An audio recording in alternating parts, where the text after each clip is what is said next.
Hello future nurses, welcome to Prakash nursing academy. So today we will discuss about communicable disease का part 2 हम लोग देखेंगे। इस video में जो डिजीज कंडीशन बच चुका था, जो पार्ट 1 में हम लोग कवर नहीं कर पाए थे, उस सारे डिजीज कंडीशन को देखेंगे। साथ ही साथ इसमें बहुत सारे डिजीज कंडीशन है, जैसा कि पार्ट 1 में मैं आपको बताई थी कि ये अदर जैसे चैप्टर है जिसमें जितने भी डिजीज कंडीशन था, definition, causes, pathophysiology, clinical manifestation, diagnostic, evolution, management, इतना हमारा कॉमन पॉइंट आ रहा था। बट कम्युनिकेबल डिजीज में कुछ चीज़ें अलग होती है जो कि पार्ट 1 में ही हम लोग डिस्कस किए थे। एग्जामिनर का नज़र कहीं ना कहीं वहीं पे होता है। चैन ऑफ इन्फेक्शन आप मेंशन कर रहे हो कि नहीं, मोड ऑफ ट्रांसमिशन कैसे हो रहा है, कॉजेज, उस एजेंट का नाम आप लिख रहे हो कि नहीं, तो ये सब कॉमन है। साथ ही साथ इस चैप्टर को कैसे टिप टू टंग किया जाए, कैसे याद किया जाए, आज मैं आपको इस वीडियो में बताऊंगी, जिससे आपको आसानी रहेगा याद करने में। सो चलिए स्टार्ट करते हैं। स्टार्ट करने से पहले मैं दिखा देती हूँ या फिर हम लोग देख लेते हैं कि आज कौन कौन सा डिजीज कंडीशन डिस्कस करने वाले। जो लोग चैनल पर नए हैं उनके लिए यह बीएससी नर्सिंग थर्ड सेम का आईएनसी वाला सिलेबस, चाहे आप किसी भी यूनिवर्सिटी से हो, सबके लिए बेशक वीडियो हेल्पफुल होगा। अभी आप चाहे कहीं से भी हो, पीडीएफ आप देख लेना।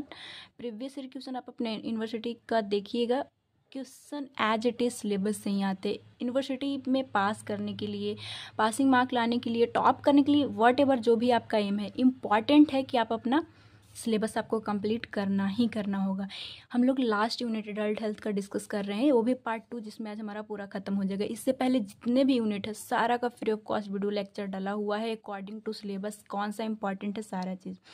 एग्ज़ाम पास आ गया है, अगर आप अभी तक आपने नहीं पढ़ा तो इन सब का नोट्स भी आपको व्हाट्सएप चैनल पे मिल जाएगा। नोट्स की अगर मैं फीचर बताऊं तो जितने भी आईएनसी के टॉपिक है, सबसे पहले तो वो हमें पढ़ना जरूरी है, एटलीस्ट ओवरव्यू रखना जरूरी है, जो कि सारा चीज़ मिल जाएगा जैसे आईएनसी का टॉपिक है। साथ ही साथ एग्जाम पे सब चीज़ें तो हम लोग नहीं पढ़ सकते, हमें गाइडलाइन चाहिए होता है, तो उसमें इंपॉर्टेंट क्वेश्चन भी रहेंगे, पेज नंबर रहेगा, कैसे लिखना है उसी तरह से वहाँ पे लिखा हुआ आपको मिल जाएगा नोट्स में। उसके बावजूद भी कई लोग टाइम मैनेज नहीं कर पाते हैं, तो उनके लिए उसमें 10 ईयर का प्रीवियस ईयर क्वेश्चन है, या फिर उससे देखने से भी खुद में बहुत ज़्यादा कॉन्फिडेंस आता है। हम मानते, जैसे हम लोग सबको पता है क्या, कितना भी कैसा भी एग्जाम हो, हमें प्रीवियस ईयर क्वेश्चन हमारे लिए की होता है, रामबाण साबित होता है। तो वो भी आपको 10 ईयर का मिल जाएगा। जिन लोग टाइम मैनेज नहीं कर पाते हैं, 1-2 पेपर प्रैक्टिस कर सकते हो, या फिर देख सकते हो कि कैसे क्वेश्चन इसी से आ रहे हैं। तो इन सब के लिए आपको अगर नोट्स चाहिए तो व्हाट्सएप पे जाना पड़ेगा। नोट्स पेड है बट अफोर्डेबल है और बहुत ज़्यादा हेल्पफुल है, बहुत लोगों का रिव्यू है नोट्स से रिलेटेड। सो आप चाहे तो वहाँ जाके देख सकते हो, लिंक डिस्क्रिप्शन बॉक्स में डाल दूंगी या फिर नंबर शो हो रहा होगा। टॉपिक स्टार्ट करते हैं हम लोग आज लेप्रोसी का। सबसे फर्स्ट टॉपिक है लेप्रोसी। लेप्रोसी को हम लोग हैंसन डिजीज भी बोलते हैं। सेकंड नाम इंपॉर्टेंट होता है, क्योंकि अगर आपने सिलेबस पढ़ा और आप बोलोगे कि मैम ये तो लेप्रोसी आया ही नहीं, हैंसन डिजीज नहीं देखे थे, इसी को हम लोग बोलते हैं। ऐसा क्यों बोलते हैं? क्योंकि ये इन्हीं के द्वारा मतलब पहला बार देखा गया था। ये उनके नाम पे जो इस डिजीज को खोजे हैं, पूरा नाम आर्मोर हैंसन था, तो इसीलिए हैंसन डिजीज इसका नाम पड़ा है।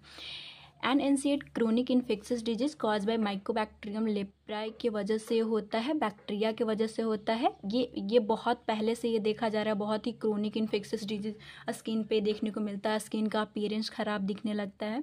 It principally affect the skin and peripheral nerve. ये सबसे पहले तो स्किन में मतलब चेंजेस लाएगा, बहुत ही मतलब अजीब सा अपीयरेंस दिखने लगता है। और पैथोफिजियोलॉजी अगर अंदर जाके देखे कि आखिर बैक्टीरिया करता क्या बॉडी के साथ, तो पेरिफेरल नर्व को मतलब डैमेज करता है, उसमें मतलब चेंजेस लाता है, जो कि हम लोग आगे देखेंगे पैथोफिजियोलॉजी में। एक बात और, अभी हमारा जो न्यू सिलेबस आया था आईएनसी का, उसमें साफ साफ मेंशन है कि आपको पैथोफिजियोलॉजी इंक्लूड करना है। आप कोई भी बुक देखोगे आपका सारा का पैथोफिजियोलॉजी नहीं मिल पाता है, बट नोट्स में सारा का पैथोफिजियोलॉजी इंक्लूडेड है। आप चाहे तो उसके लिए भी आपको एडवांटेज होगा, क्योंकि अभी एडल्ट नर्सिंग का अगर आप एग्जाम लिखते हो, पैथोफिजियोलॉजी इंक्लूड करना बहुत इंपॉर्टेंट होता है।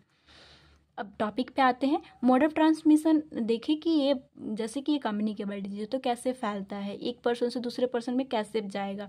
तो ऐसे लोग, बहुत लोग बोलते हैं कि टच करने से फैलता है, कई लोग बोलते हैं कि तो फिर टच करने से ही फैलता, तो एक पर्सन से दूसरे पर्सन में मतलब जो एक घर में रहते हैं उनके घर में तो तुरंत देखने को मिलना चाहिए था, लाइक जैसे फ्लू ये सब दिखता है, बट ऐसा तो नहीं दिखता है।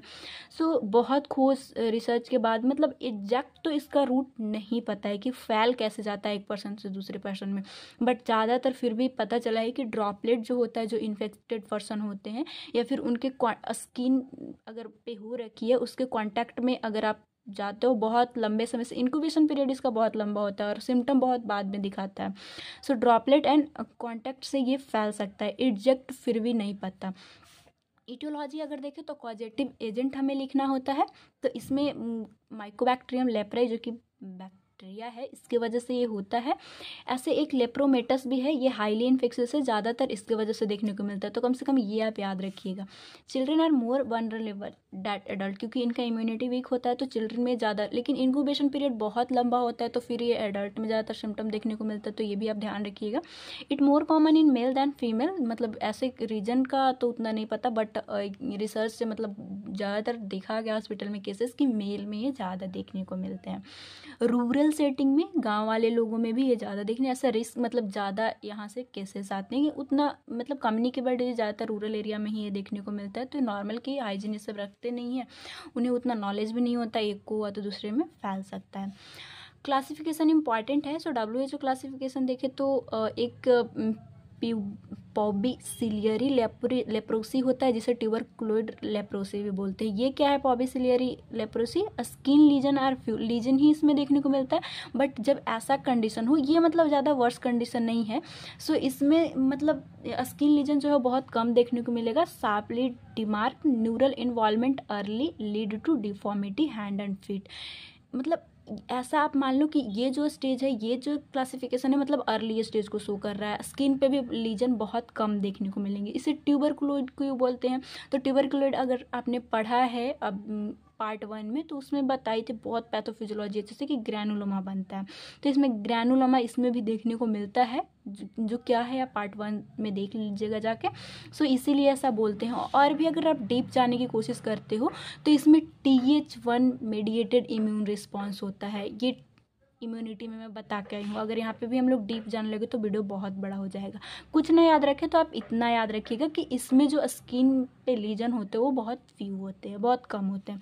सेकंड आता है मल्टीवैसिलरी या फिर लेप्रोमेटस लेप्रोसी, इसमें जो स्किन पे जो लीजन है वो बहुत ज़्यादा रहेगा। Characterize by numerous infiltrated skin lesion, बहुत ज़्यादा स्किन लीजन रहेगी। वैसिलाइस in large number of skin, मतलब स्किन के पास जो बना रहता है लीजन, जो स्किन पे बना रहता है, उसमें जो बैक्टीरिया है वो बहुत ज़्यादा रहेगा। रॉड शेप का बैक्टीरिया रहता है, इसलिए इसे वैसिलाई बोला जा रहा है।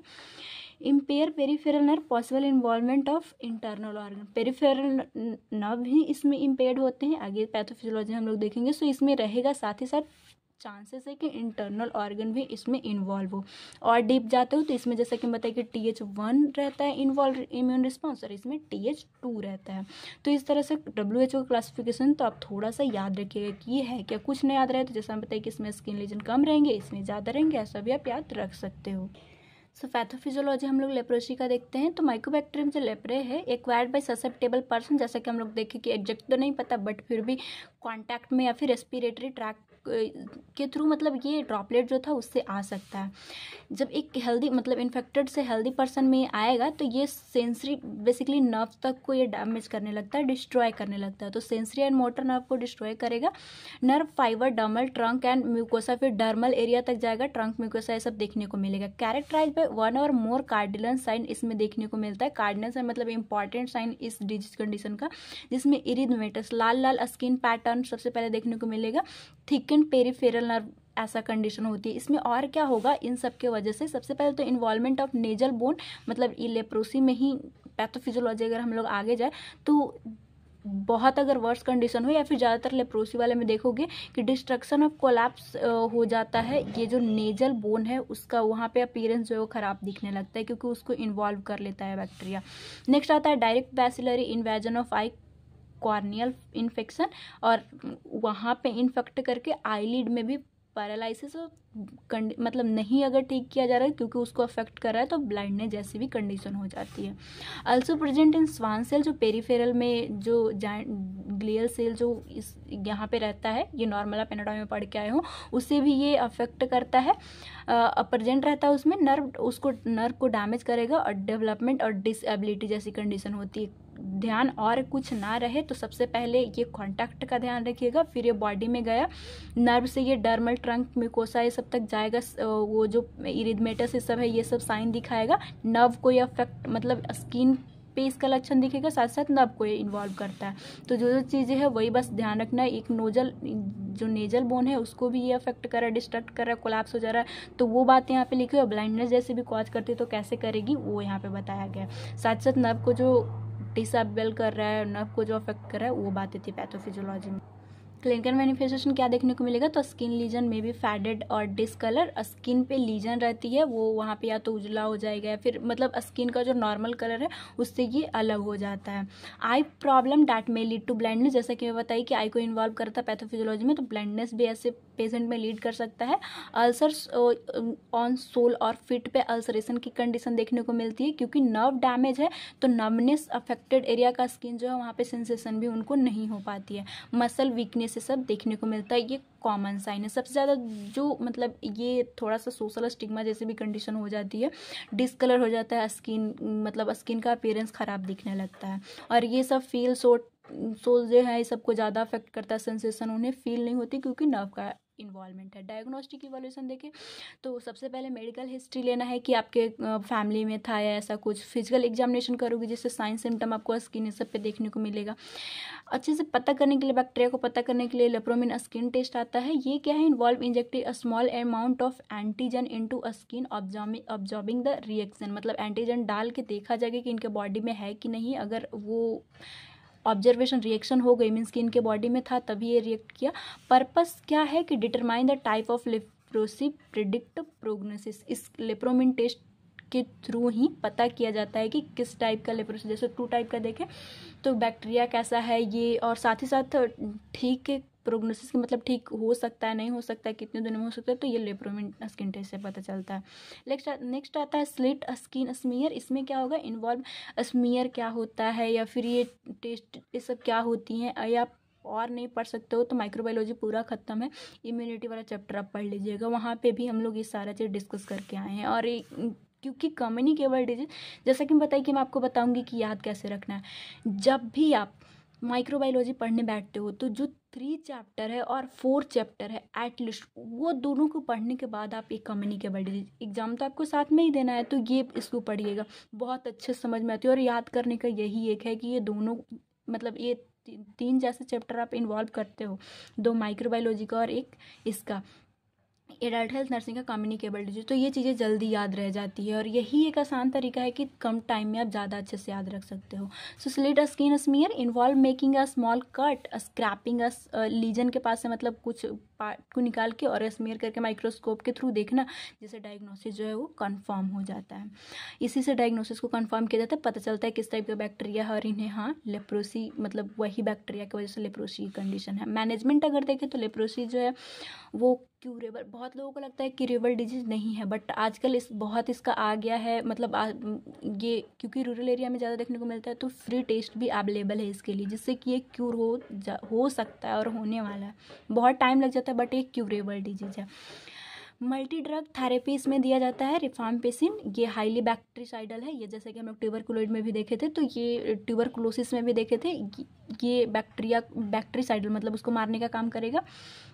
नेक्स्ट आता है डोपसोन, जो जिसे कई बुक में DDS भी आपको देखेगा। इसका फुल फॉर्म होता है 4,4-डाईएमिनोफिनॉल सल्फोनेल, जो कि ये जिनके फैमिली में है उसको नहीं भी हुआ है तो उसको दिया जाएगा, क्योंकि जैसा कि हम लोग देखें कि ड्रॉपलेट के थ्रू तो वो कभी भी खांस रहा है, छींक रहा है, कहीं पे वो स्प्लिट कर रहा है, तो मतलब चांसेस है कि अगर वो नॉर्मल हेल्दी पर्सन में चले जाए तो कहीं बहुत दिनों बाद उनमें देखने को मतलब उनमें भी ये फैला देगा। सो इस कंडीशन को रोकने के लिए ये एक तो ये पेशेंट में दिया जा रहा है, साथ ही साथ उनके फैमिली में रोकने के लिए, क्योंकि वो कॉन्टैक्ट सब में आएंगे तो उनको ये दिया जाता है उनको बचाने के लिए। एंड क्लोफामेजिन मतलब ये कीमोथेरेपी के रूप में ये सब सारे ड्रग दिया जाएगा। और ये डोपसोन को का आप ध्यान रखिएगा, जिसे DDS भी कई बुक में दिया हुआ है कि ये फैमिली में बचाने के लिए भी दिया जाता है ताकि उनको ना हो जाए। नेक्स्ट रिहैबिलिटेशन, इसमें क्या है कि it is a restoration of all treated cases physically mentally socially important aspect for, जैसे कि लेप्रोसी जैसे मतलब ये स्टिग्मा की कंडीशन, बहुत लोग आज भी सोशल स्टिग्मा की मतलब ये कोई पाप है ये वो कि ऐसी कंडीशन हुई है, बहुत उनको ये बोलते हैं, मतलब जिनको ये कंडीशन होती है वो फिजिकली मेंटली सोशली मतलब उनसे कोई बात नहीं करता, तो वो सारा दोबारा वापस लाना, लोगों को समझाना ताकि ये कंडीशन तब भी जाके ठीक हो सकता है, डिजीज हो गई है, मेडिसिन के साथ साथ उन्हें रिहैबिलिटेशन भी करवाना रहता है। सो उतना ही था हमारा लेप्रोसी। लेप्रोसी में कुछ नहीं तो किसके वजह से हो रहा है, और इसमें दो मेन था, स्किन पे ये जो लीजन देखने को मिल रहा है, साथ ही साथ नर्व को डैमेज कर रहा है। सेकंड हम लोग देखते हैं डेंगू। जितने भी डिजीज कंडीशन है अभी हम लोग सारे के बारे में डिस्कस करेंगे। सो चलिए स्टार्ट करते हैं डेंगू, जिसे ब्रेक बोन फीवर भी बोलते हैं। इसमें पेशेंट को मतलब ऐसा पेन होता है, ऐसा फील होता है कि जैसे उनका बोन जो है वो ब्रेक हो रहा है, इसीलिए इसे ब्रेक बोन फीवर भी बोलते हैं। WHO के अकॉर्डिंग अगर इसका डेफिनेशन देखें तो यह एक वायरल डिजीज है जो कि इन्फेक्टेड फीमेल एडिज मस्कीटो के बाइट करने की वजह से होता है। अगर सिम्टम देखें तो 3 से 14 डेज में इसका सिम्टम अपीयर होता है। एवरेज कई लोगों में 4 से 7 डेज भी लगता है आफ्टर बाइट। ये डेंगू बहुत ही जाना पहचाना डिजीज कंडीशन है। अभी मतलब कुछ दिन पहले ही ये दिल्ली में महामारी देखने को मिला था इसका। सो ये इटियोलॉजी अगर देखें तो एजेंट, अगर इस तरह से जो पार्ट 1 में मैं बताई थी कि किसी भी कम्युनिकेबल डिजीज में ये एपिडेमियोलॉजिकल फैक्टर हम लोग देखते हैं तो सबसे पहले एजेंट आता है। तो एजेंट इसमें बेसिकली डेंगू वायरस है। इसके भी सेरोटाइप होते हैं, बेसिकली माइक्रोबायोलॉजी का है कि ये DN1 2 से लेकर 4 तक। अगर इतना ना याद रहे तो आप सीधा डेंगू वायरस एजेंट में आप डाल सकते हो एग्जाम में अगर आ गया तो। वेक्टर अगर देखें तो एडिस एजिप्टी जो फीमेल होती है, मस्कीटो होती है, उसके वजह से ये बाइट करने की वजह से होता है। रिजर्वायर ऑफ इन्फेक्शन देखें तो बोथ मैन एंड मस्कीटो। अब इसका क्या मतलब है, जैसा कि थोड़ा सा यूनिट 3 माइक्रोबायोलॉजी पूरा खत्म है, जो लोग देखे थोड़ा सा याद कीजिएगा कि कोई इस तरह का जो वेक्टर वाला जो डिजीज कंडीशन होता है, हाफ लाइफ इनका जो है वो किसी मैन में पूरा होगा और हाफ जो है वो मस्कीटो में पूरा होगा। तो ये रहने के लिए, ग्रोथ करने के लिए, इसे मतलब लाइफ साइकिल पूरा करने के लिए इसे मस्कीटो और मैन दोनों चाहिए। जैसा कि मैं बताई हूँ कि जब भी इसको याद कर रखने के लिए आपको जो माइक्रोबायोलॉजी का एटलीस्ट जो 3 और 4 यूनिट है जब आप पढ़ते हो, क्योंकि एग्जाम तो आपको साथ ही में देना है, 3rd सेमेस्टर में ही आप दोगे, तो 3, 4 और ये कम्युनिकेबल डिजीज एक साथ पढ़िएगा, सारा कॉन्सेप्ट इसका बहुत अच्छे से क्लियर होगा। और टिप टू टंग करने का, बहुत अच्छे से याद करने का एक यही तरीका है, क्योंकि वहाँ पे भी आप एजेंट के बारे में ही पढ़ते हो और यहाँ पे डिजीज कंडीशन देखते हो और किसके वजह से हो रहा है, क्योंकि आएगा डिजीज कंडीशन तो आपको एजेंट का नाम लिखना ही लिखना है। सो ये कॉमन है, आप जब भी पढ़िएगा यूनिट 3 और 4 इम्यूनिटी, उसमें वैक्सीनेशन सब आता है उसको, और साथ साथ कम्युनिकेबल डिजीज को एक साथ ही पढ़िएगा, बहुत हेल्पफुल रहेगा। होस्ट फैक्टर अगर देखें कि मतलब होस्ट किसे बोलते हैं, जिसके अंदर जाएगा ये कोई भी जो डिजीज, जैसे कि कोई भी एजेंट जा रहा है, कोई भी कॉजेटिव एजेंट जाएगा बट उनको बदले में कुछ नहीं देगा, उन्हीं से खाना पीना लेगा और उन्हें बदले में नुकसान पहुंचाएगा। ऐसा मानिए कि पेशेंट, उसी को है होस्ट बोल रहे हैं, जिसके अंदर वो डिजीज कंडीशन होगा। सो ऑल एजेस में हो सकता है, बहुत सेक्सेस मेल हो या फिर फीमेल हो, दोनों ससेप्टेबल। अगर इन्फेक्टेड एडिज मस्कीटो जो है वो बाइट किया तो फिर होने की चांसेस हो जाते हैं। पैथोफिजियोलॉजी अगर देखें तो सबसे पहले एक बात आप याद करो, डेंगू में होता क्या है कि प्लेटलेट काउंट जो है वो डिक्रीज हो जाती है। सो वही हमें यहाँ से लेके चलना है। डेंगू जो फीवर है transmitted bite female Aedes aegypti जो मस्कीटो है, वो बाइट करने के बाद जो है वो सिम्टम्स 4 से 7 डेज में ये दिखाता है। बेसिकली करता क्या है, प्लेटलेट को मतलब या तो बोन मैरो से ही बनने की प्रोसेस को सप्रेस कर देगा, या फिर बनने के बाद भी अगर ये इसके वजह से अगर कंडीशन हुई है तो हमारा इम्यूनिटी जो है वो गलती से मतलब अटैक करता है प्लेटलेट पे, जिसकी वजह से प्लेटलेट का काउंट जो है वो डिक्रीज हो जाता है, फॉल हो जाता है। इसके बेसिकली 3 फेजेस देखने को मिलते हैं। सबसे पहले फेब्राइल के बहुत ज़्यादा फीवर देखने को मिलेगा और धीरे धीरे बहुत ही क्रिटिकल होते जाता है पेशेंट, उनकी जो है वो प्लेटलेट काउंट डिक्रीज होगा, कहीं से भी ब्लीडिंग होने की चांसेस रहती है। सो मतलब जितना ये बढ़ रहा है उतना ही बॉडी में बेसिकली सिम्टम देखने को मिलेगा। बट इसका एक और भी मतलब अच्छा है कि धीरे धीरे स्पॉन्टेनियस रिकवरी भी पेशेंट होने लगता है। Dengue haemorrhagic fever is complication of dengue fever. वही जैसा कि मैं बता रही हूँ कि प्लेटलेट काउंट कम होने की वजह से फीवर तो आ रहा है वो ठीक है, हेमरेज भी कहीं से भी ब्लीडिंग होने लगती है, तो ये सीवियर कंडीशन है। साथ ही साथ शॉक डेंगू हेमरेजिक सिंड्रोम के मतलब इतना ज़्यादा कहीं से ब्लीडिंग हो गया, फीवर भी आई है और बहुत ज़्यादा ब्लीडिंग होने की वजह से पेशेंट शॉक में भी जाने, पेशेंट का शॉक में भी जाने की कंडीशन हो जाती है। सो ये था नॉर्मल पैथोफिजियोलॉजी। पैथोफिजियोलॉजी में मेन ध्यान रखना है कि इसमें प्लेटलेट काउंट डिक्रीज होती है, जिसकी वजह से सिम्टम हेमरोजिसिव होने की चांसेस रहती है। क्लिनिकल मैनिफेस्टेशन से हमें और भी ये सारी चीज़ें जो अभी आपने देखा वो समझ में आएगा आपको। Symptom very depending on the severity of disease. अब सिम्टम अगर आप देखोगे कि डेंगू डायग्नोस हो गया, बट ये एक पेशेंट में कुछ और है, एक पेशेंट में मतलब डिपेंड करता है कि कितना सीवियर तक ये कंडीशन गया है। माइल्ड अगर डेंगू फीवर देखें अप टू मतलब पेशेंट को हुआ और ये 7 डेज के अंदर हॉस्पिटल में आया, तो एकिंग मसल एंड जॉइंट में देखने को मिलेगा। ऐसा जॉइंट में फील होता है लाइक बहुत ब्रेक हो रहा है बोन, इसीलिए इसे ब्रेक बोन फीवर बोलते हैं। बॉडी रैसेस मतलब देखने को मिलती है, बट ये क्योंकि माइल्ड डेंगू फीवर है तो दिखेगा, डिसअपियर अपने आप होने लगेगा, क्योंकि प्लेटलेट काउंट जो वो पैचेस आप थोड़ा सा ये ब्लड वाला जो डिसऑर्डर है वहाँ से ध्यान मतलब थोड़ा सा याद करने की कोशिश करो, क्योंकि प्लेटलेट कम है तो वो सारी कंडीशन टैची सब देखने को मिलेगा। हेडेक होगी, फीवर ज़्यादा रहेगा, पेन बिहाइंड आई के बिहाइंड उन्हें पेन फील होगी, साथ ही साथ ये जीआई को भी upset, vomiting and feeling of nauseous भी देखने को मिलेगा। ये तो माइल्ड थी। जब हेमरेजिक कंडीशन होती है फीवर का तो ये इसमें इंटरनल ब्लीडिंग ऐसा हो क्यों रहा है, प्लेटलेट काउंट डिक्रीज होती है, क्योंकि ये कर क्या रहा है डेंगू, क्या तो सप्रेस कर रहा है, प्लेटलेट को बनने नहीं दे रहा है, या फिर इम्यून जो है वो बना हुआ प्लेटलेट को भी ये डिस्ट्रॉय करते हैं। तो इसके वजह से कहीं से भी ब्लीडिंग होने की चांसेस रहती है। ब्लीडिंग फ्रॉम माउथ, गम्स और नोज ये कॉमन साइन है। अब प्लेटलेट काउंट रहेगा तो ये काउंट कम रहेगा तो ये सब देखने को मिलेगी। ब्लैक वॉमिट एंड स्टूल, मतलब कहीं से भी इंटरनल ब्लीडिंग हो रखी है तो वॉमिट मतलब ये जब हेमोरेजिक कंडीशन है तो वॉमिट बहुत अंदर अगर ब्लीडिंग हो रखी है तो क्लॉटिंग होने की वजह से स्टूल एंड वॉमिट भी जो है वो ब्लैक आपको देखने को मिल सकता है। Small blood spot under skin, spot देखने को मिलेगी क्योंकि प्लेटलेट काउंट डिक्रीज हो रहा है। थ्रोम्बोसाइटोपेनिया आप याद करो। नोट, कुछ चीज़ें आपको ध्यान रखना है कि जो डेंगू हेमोरेजिक फीवर है can be fatal if note treated. बहुत जल्दी अगर इसको ट्रीट ना किया जाए तो कहीं से भी हेमरेज होगा तो पेशेंट का कॉज जान जा सकता है। सो ये सीवियर कंडीशन होती है, इसे ध्यान देना होता है और भी फैटल होते जाता है। शॉक सिंड्रोम वाला देखते हैं। Person experience intense stomach pain, disorientation, sudden hypotension, BP का ये ड्रॉप हो जाना, क्योंकि मेन इसमें यही होता है कि अगर आपने प्लेटलेट को सही ला लिया तो ये कंडीशन ठीक रहेगी।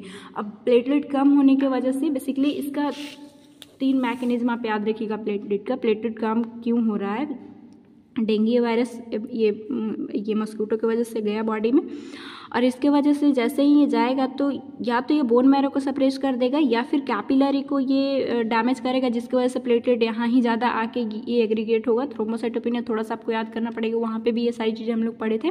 सो ये यहाँ पे या तो खर्च हो गया या फिर इम्यून सिस्टम जो है वो प्लेटलेट को डिस्ट्रॉय करने लगता है, तो जिसकी वजह से प्लेटलेट कम होती है और सारा सिम्टम देखने को मिलता है। अब ज़्यादा ब्लीडिंग हो जाएगी तो फिर शॉक जैसी भी कंडीशन हो जाएगी। सो ये नॉर्मल है।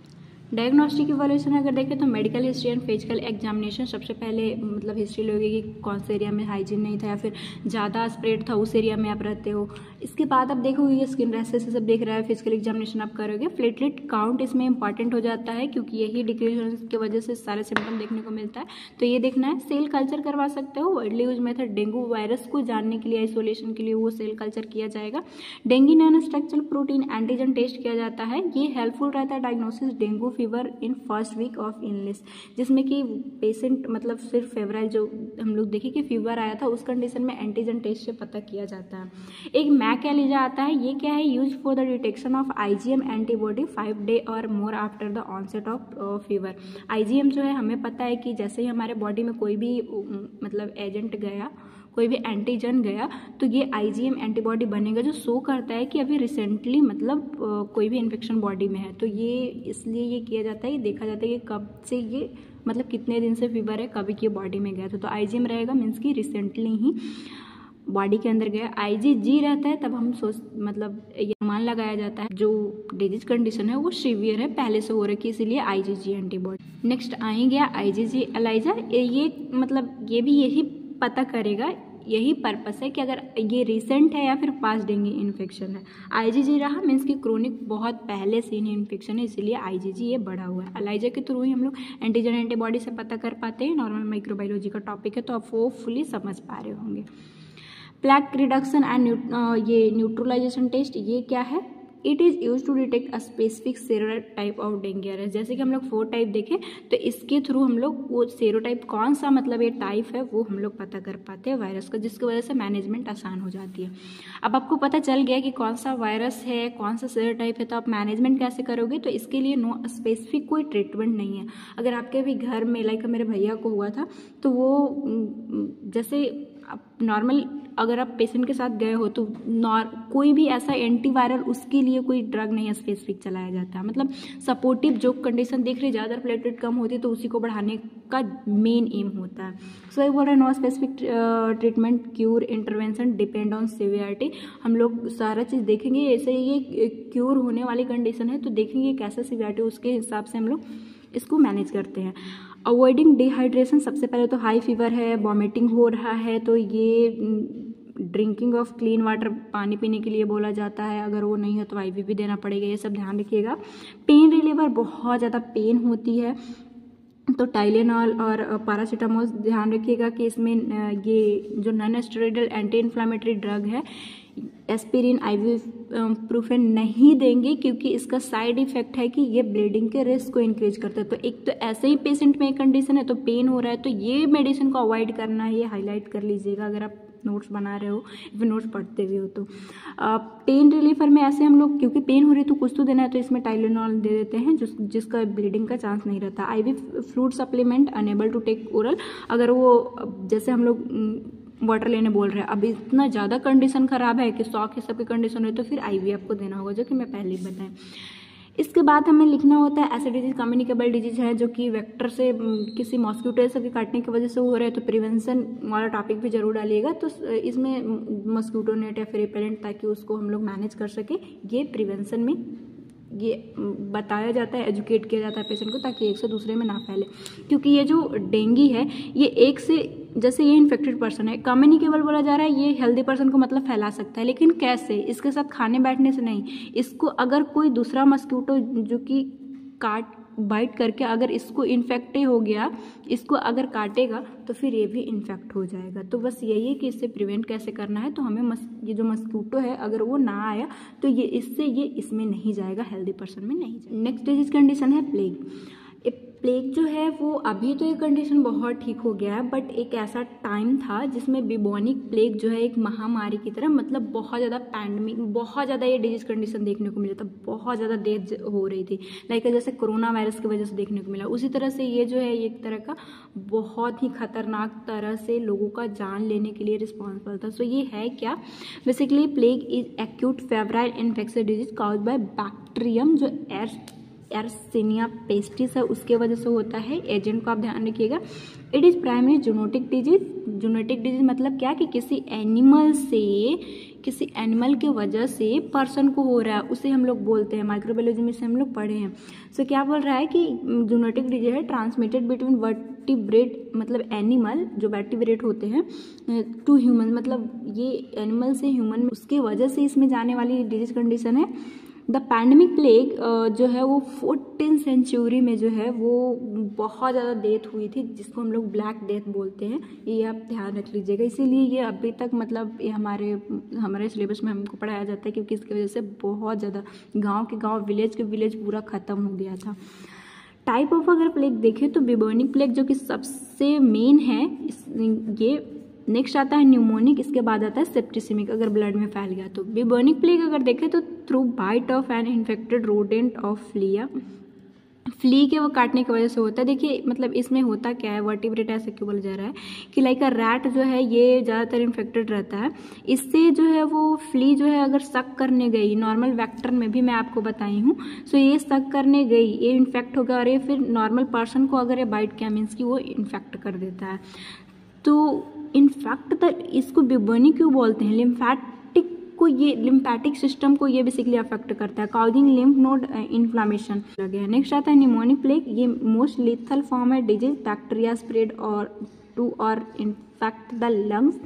अगर ये जो है वो बैक्टीरिया स्प्रेड हो गया लिम्फेटिक के थ्रू या फिर अदर के थ्रू, लंग्स को इन्फेक्ट कर दे तो इसे न्यूमोनिक प्लेग बोलेंगे। सबसे ज़्यादा इम्पॉर्टेंट ये है कि यही जो है वो ट्रांसमिटेड पर्सन टू पर्सन हो सकता है, इसके लिए फ्ली चाहिए, तब ये जाके बिबोनिक प्लेग देखने को मिलेगा। मतलब बिबोनिक जो प्लेग है इस कंडीशन में नहीं एक पर्सन से दूसरे पर्सन में जाएगा जब तक कि उनका लंग्स अफेक्ट ना हो। जब ये लंग्स अफेक्ट हो जाता है तो only the form of plague that can be transmitted from one person to another person, फिर ड्रॉपलेट सब के थ्रू फैल सकता है। सो इम्पॉर्टेंट ये है कि कौन सा प्लेग जो है वो एक पर्सन से दूसरे पर्सन में फैलता है तो वो निमोनिक है, बस इतना ध्यान रखिएगा। सेप्टिसेमिक प्लेग आता है कि जब बैक्टीरिया जो है ब्लड स्ट्रीम, ये लंग से सब में आया, इसके बाद ब्लड स्ट्रीम में अगर चला गया तो ये कंडीशन को हम लोग सेप्टिसेमिक प्लेग बोलते हैं। ये भी कंडीशन एक पर्सन से दूसरे पर्सन में ऐसे ट्रांसमिट नहीं हो सकता जब तक ब्लड के कांटेक्ट में कोई पर्सन ना आए। सो मेन बस ध्यान रखना यही कि निमोनिक प्लेग जो है वो एक से दूसरे में कांटेक्ट के थ्रू एक पर्सन से दूसरे पर्सन में डायरेक्टली बिना वेक्टर के ये जा सकता है। ट्रांसमिशन अगर देखें तो रैट जो है वो कैरी करता है, जैसे कि मैं यहाँ बताई आपको, ये कैरी करता है ये अर्सिनिया पेस्टिस को। फ्ली ड्रिंक रैट ब्लड, ये जो फ्ली है इसकी वजह, इसके पास गया मतलब ये इससे खून ब्लड सक करने गया, जिसकी वजह से इसके अंदर वो बैक्टीरिया आ गया। बैक्टीरिया मल्टीप्लाई करता है फ्ली के एब्डोमेन में, और इसके बाद जब ये फ्ली बाइट करेगी या फिर करेगा ह्यूमन को तो ये भी इन्फेक्ट हो जाता है। सो ये कंडीशन है हमारा बिबोनिक प्लेग का। नेक्स्ट हम लोग उसी सीक्वेंस में देखते हैं इटियोलॉजी में। तो इसमें लिखना, इटियोलॉजी में हमें कॉजेटिव एजेंट लिखना होता है, तो पहले ही हम लोग देख लिए कि जो एर्सिनिया पेस्टिस है बैक्टीरिया की वजह से होता है। ये बैक्टीरिया का अगर फीचर हम लोग देखें तो नॉन मोटाइल होता है, नॉन एसिड फास्ट है, ग्राम नेगेटिव, कोकोबैसिलस स्फेरिकल शेप का ये कोकोबैसिलस स्फेरिकल और रोड दोनों शेप का ये देखने को मिलता है। अब contact with contaminated fluid and tissue, इसमें है क्या कि मतलब दूसरे में कब फैले, कैसे कॉज होगा, इटियोलॉजी कैसे बनेगा जब एक इन्फेक्टेड पर्सन था उसके फ्लूइड या फिर टिश्यू या फिर जैसे न्यूमोनिक वाला देखे हम लोग तो उसके ड्रॉपलेट ये सब के भी सिक्रेशन ये सब के भी कॉन्टैक्ट में अगर आते हो तो एक पर्सन वो इन्फेक्ट हो जाएगा। उसके लिए यही कारण पॉजिटिव ये इटियोलॉजी बन जाएगा। रिस्क इनको होती है तो रिसेंट इन्फेक्टेड फ्ली बाइट, अगर मतलब रिस्क उनको है, हमेशा तो फ्ली की वजह से नहीं होगा, जिनको फ्ली काटा हो बेसिकली इन्फेक्टेड था तो बहुत ज़्यादा चांस रहती है कि उनको भी हो जाएगी। Exposure to rodent specially rabbit, squirrels, rat, उसके एक्सपोजर में आते हैं क्योंकि ये वर्टिब्रेट के थ्रू, तो वो भी अगर आपको काट या फिर उसके भी एक्सपोजर ये सब में भी आ जाते हो आप। जो फ्लूइड टिश्यू है ये इन्फेक्टेड है रोडेंट तो भी इन्फेक्ट होने के चांस रहता है, ये भी रिस्क ज़्यादा हो जाता है। Exposure to human with pneumonic plague, ये नॉर्मल है कि न्यूमोनिक ही है जो कि डायरेक्ट फैलेगा तो उसके एक्सपोजर में हेल्दी पर्सन आता है तो भी इफेक्ट होने की चांसेस रहती है। पैथोफिजियोलॉजी देखें तो infection transmitted by aetiological factor, जैसे कोई भी रीजन हो कि कोई फ्ली बाइट कर दिया या फिर जो रैट था या फिर जो भी था उसके कॉन्टैक्ट में आप डायरेक्ट आ गया, फिर ह्यूमन जिन न्यूमोनिक हो रखी थी उसके कॉन्टैक्ट में आ गए, एक्सपोजर में आ गए, जिसकी वजह से बैक्टीरिया जो है ऑर्गेनिज्म जो है वो सीधा रीजनल जो लिम्फ नोड है वहाँ पे वो चला जाएगा। हेमरेजिक इन्फ्लामेशन ये सब देखने को मिलेगी, ब्यूबो फॉर्मेशन हो जाता है, कॉमनली इंगुइनल नोड में इन्फ्लामेशन ये सब देखने को मिलती है, इसीलिए बिबोनिक प्लेग बोला जाता है। जब ये ब्लड स्ट्रीम में ये इंडोटॉक्सिन ये सब रिलीज करेगा तो उसे हम लोग सेप्टिसेमिक पहले ही हम लोग देखते रहे कि ब्लड में जब फैल जाए लंग्स सबको अफेक्ट कर रहा है निमोनिक प्लेग, और साथ ही साथ अगर ब्रेन को भी अफेक्ट कर दे, नहीं ठीक किया जा रहा तो मेनिंजाइटिस की भी कंडीशन हो जाती है। ये जो मेनिंजस ले रहे हैं उसमें भी इन्फ्लेमेशन देखने को मिलती है। क्लिनिकल मैनिफेस्टेशन देखें तो पहले ही हम लोग देखें कि फीवर इसमें बहुत ज़्यादा आता है, बेसिकली 104 डिग्री फ़ारेनहाइट।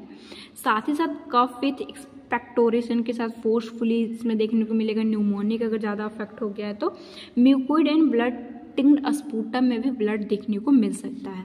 अब आप सोचोगे कि ये तो हमने ट्यूबरकुलोसिस पढ़ा था उसके जैसा कंडीशन दिख रहा है। हाँ हो सकता है, मतलब अगर ऐसे पेशेंट जाए तो जब से एक बार तो मतलब सोचा जाएगा कि हो सकता है ट्यूबरकुलोसिस हो, बट फाइनली और भी तो डायग्नोसिस है जिससे कि कंफर्म किया जाता है, इसीलिए तो इतने सारे डायग्नोसिस किए जाते हैं कि आखिर ऐसे हम लोग नॉर्मल साइन सिम्टम देख के क्यों नहीं बोल देते कि डिजीज कंडीशन नहीं है, हमें और अच्छे से पता करने के लिए, क्योंकि बहुत सारे डिजीज कंडीशन की वजह से सेम आपको ये देखने को मिल सकता है सिम्टम, इसीलिए तो हम लोग डायग्नोस्टिक स्पेशली पता करते हैं कि किसके वजह से हुआ है। बॉडी एक देखने को मिलेगा, वॉमिटिंग रहेगी, साथ ही साथ प्रोस्ट्रेशन एंड पेनफुल लिम्फ एडिनाइटिस, क्योंकि लिम्फ को ये अफेक्ट करता है तो वहाँ पे ये देखने को मिलेगा। लिम्फ नोड इनलार्ज हो सकती है, चेस्ट पेन देखने को मिलता है, difficulty and rapid respiration mnemonic अगर हो गया तो, साथ ही साथ ये सर्कुलेटरी फेलियर, साइनोसिस, सही से ब्लड सप्लाई ना हुआ तो साइनोसिस भी देखने को मिलता है। डायग्नोस्टिक कैसे करोगे, तो सबसे पहले तो मेडिकल हिस्ट्री की, जैसे कि जिस एरिया में हुआ है उस एरिया में पेशेंट रह रहा है या फिर आपके घर में, ऐसा आप हिस्ट्री लोगे कि कैसे आपको एक कंडीशन, एक बार आप पूछोगे उनसे। इसके बाद आप फिजिकल एग्जामिनेशन कर सकते हो, साइन सिम्टम देखने की कोशिश कर सकते हो। Examination of smear that show the presence of character bipolar stain, plague, bacilli, ये बेसिकली रोड शेप का होता है, हेल्पफुल इन प्राइमरी डायग्नोसिस। तो यही स्मीयर बना के माइक्रोस्कोप से हम लोग देख पाते हैं, जिससे हमें ये बैक्टीरिया पता चल पाता है। बैक्टीरियोफेज लाइसिस टेस्ट, इसमें क्या है, presence of bacilli can not confirmed by this test in a stain film form bubos in bubonic plague और sputum pneumonic plague। सो इसमें क्या हो रहा है, बैक्टीरियोफेज, आप माइक्रोबायोलॉजी का थोड़ा सा आप याद कीजिए, इसमें है कि मतलब ये जो लिम्फेटिक में जो बिवोश बन रहा है वहाँ पे जो अफेक्ट कर रहा है, या फिर न्यूमोनिक में जो स्पूटम है वो आप लोगे, और ये बैक्टीरियोफाज के थ्रू उसे लाइसिस वो तोड़ रहा है कि नहीं तोड़ रहा है, उससे ये दोनों को पता लगाया जाता है कि अगर रहा तो वो बैक्टीरियोफाज लाइसिस देखने को मिलेगी। ब्लड वाला अगर रहा तो आप कैसे पता करोगे, तो सेप्टिक ये प्लेग के लिए आपको ब्लड कल्चर करना होगा, जिससे पता चलेगा कि हाँ सेप्टिसेमिक कंडीशन ब्लड में भी ये अफेक्ट कर दिया है। पॉलीमरेज चैन रिएक्शन भी किया जाता है ताकि detection of selected Arsenia paste जो जीन है उसको कॉपी बना के अच्छे से देख सके। पीसीआर आप माइक्रोबायोलॉजी में देख सकते हो। तो इतने सारे डायग्नोसिस है, सबसे पहले प्राइमरी में स्मीयर बना के उसको पता कर लिया जाता है अब किस टाइप का है। आगे बढ़ने के लिए ये बैक्टीरियोफाज से हमें बिबोनिक स्पूटम का देखा जाएगा, और अगर देखना है कि और भी कंडीशन खराब ब्लड को भी अफेक्ट कर रहा है तो किया है कि नहीं किया, तो आपको ब्लड कल्चर करना पड़ेगा। इसके बाद ये पीसीआर, ताकि उनके जीन को ये सबको डिटेक्ट किया जाए। ट्रीटमेंट अगर देखें तो सबसे पहले आइसोलेट करना होता है ताकि एक से दूसरे में ना फैले। फिर ड्रग आप दोगे तो ड्रग ऑफ चॉइस अगर देखें तो स्ट्रेप्टोमाइसिन इसमें है, टेट्रासाइक्लिन ओरली इसमें दिया जाता है। एंटीबायोटिक कुछ और भी, जेंटामाइसिन, सिप्रोफ्लॉक्सासिन, क्लोरोमफेनिकोल, ल्यूफ, तो एक दो आप एग्जाम के टाइम पे याद कर लीजिएगा, इतना ना भी लिखे तो एक दो आप लिख सकते हो, बेसिकली ड्रग ऑफ चॉइस वाला लिख सकते हो।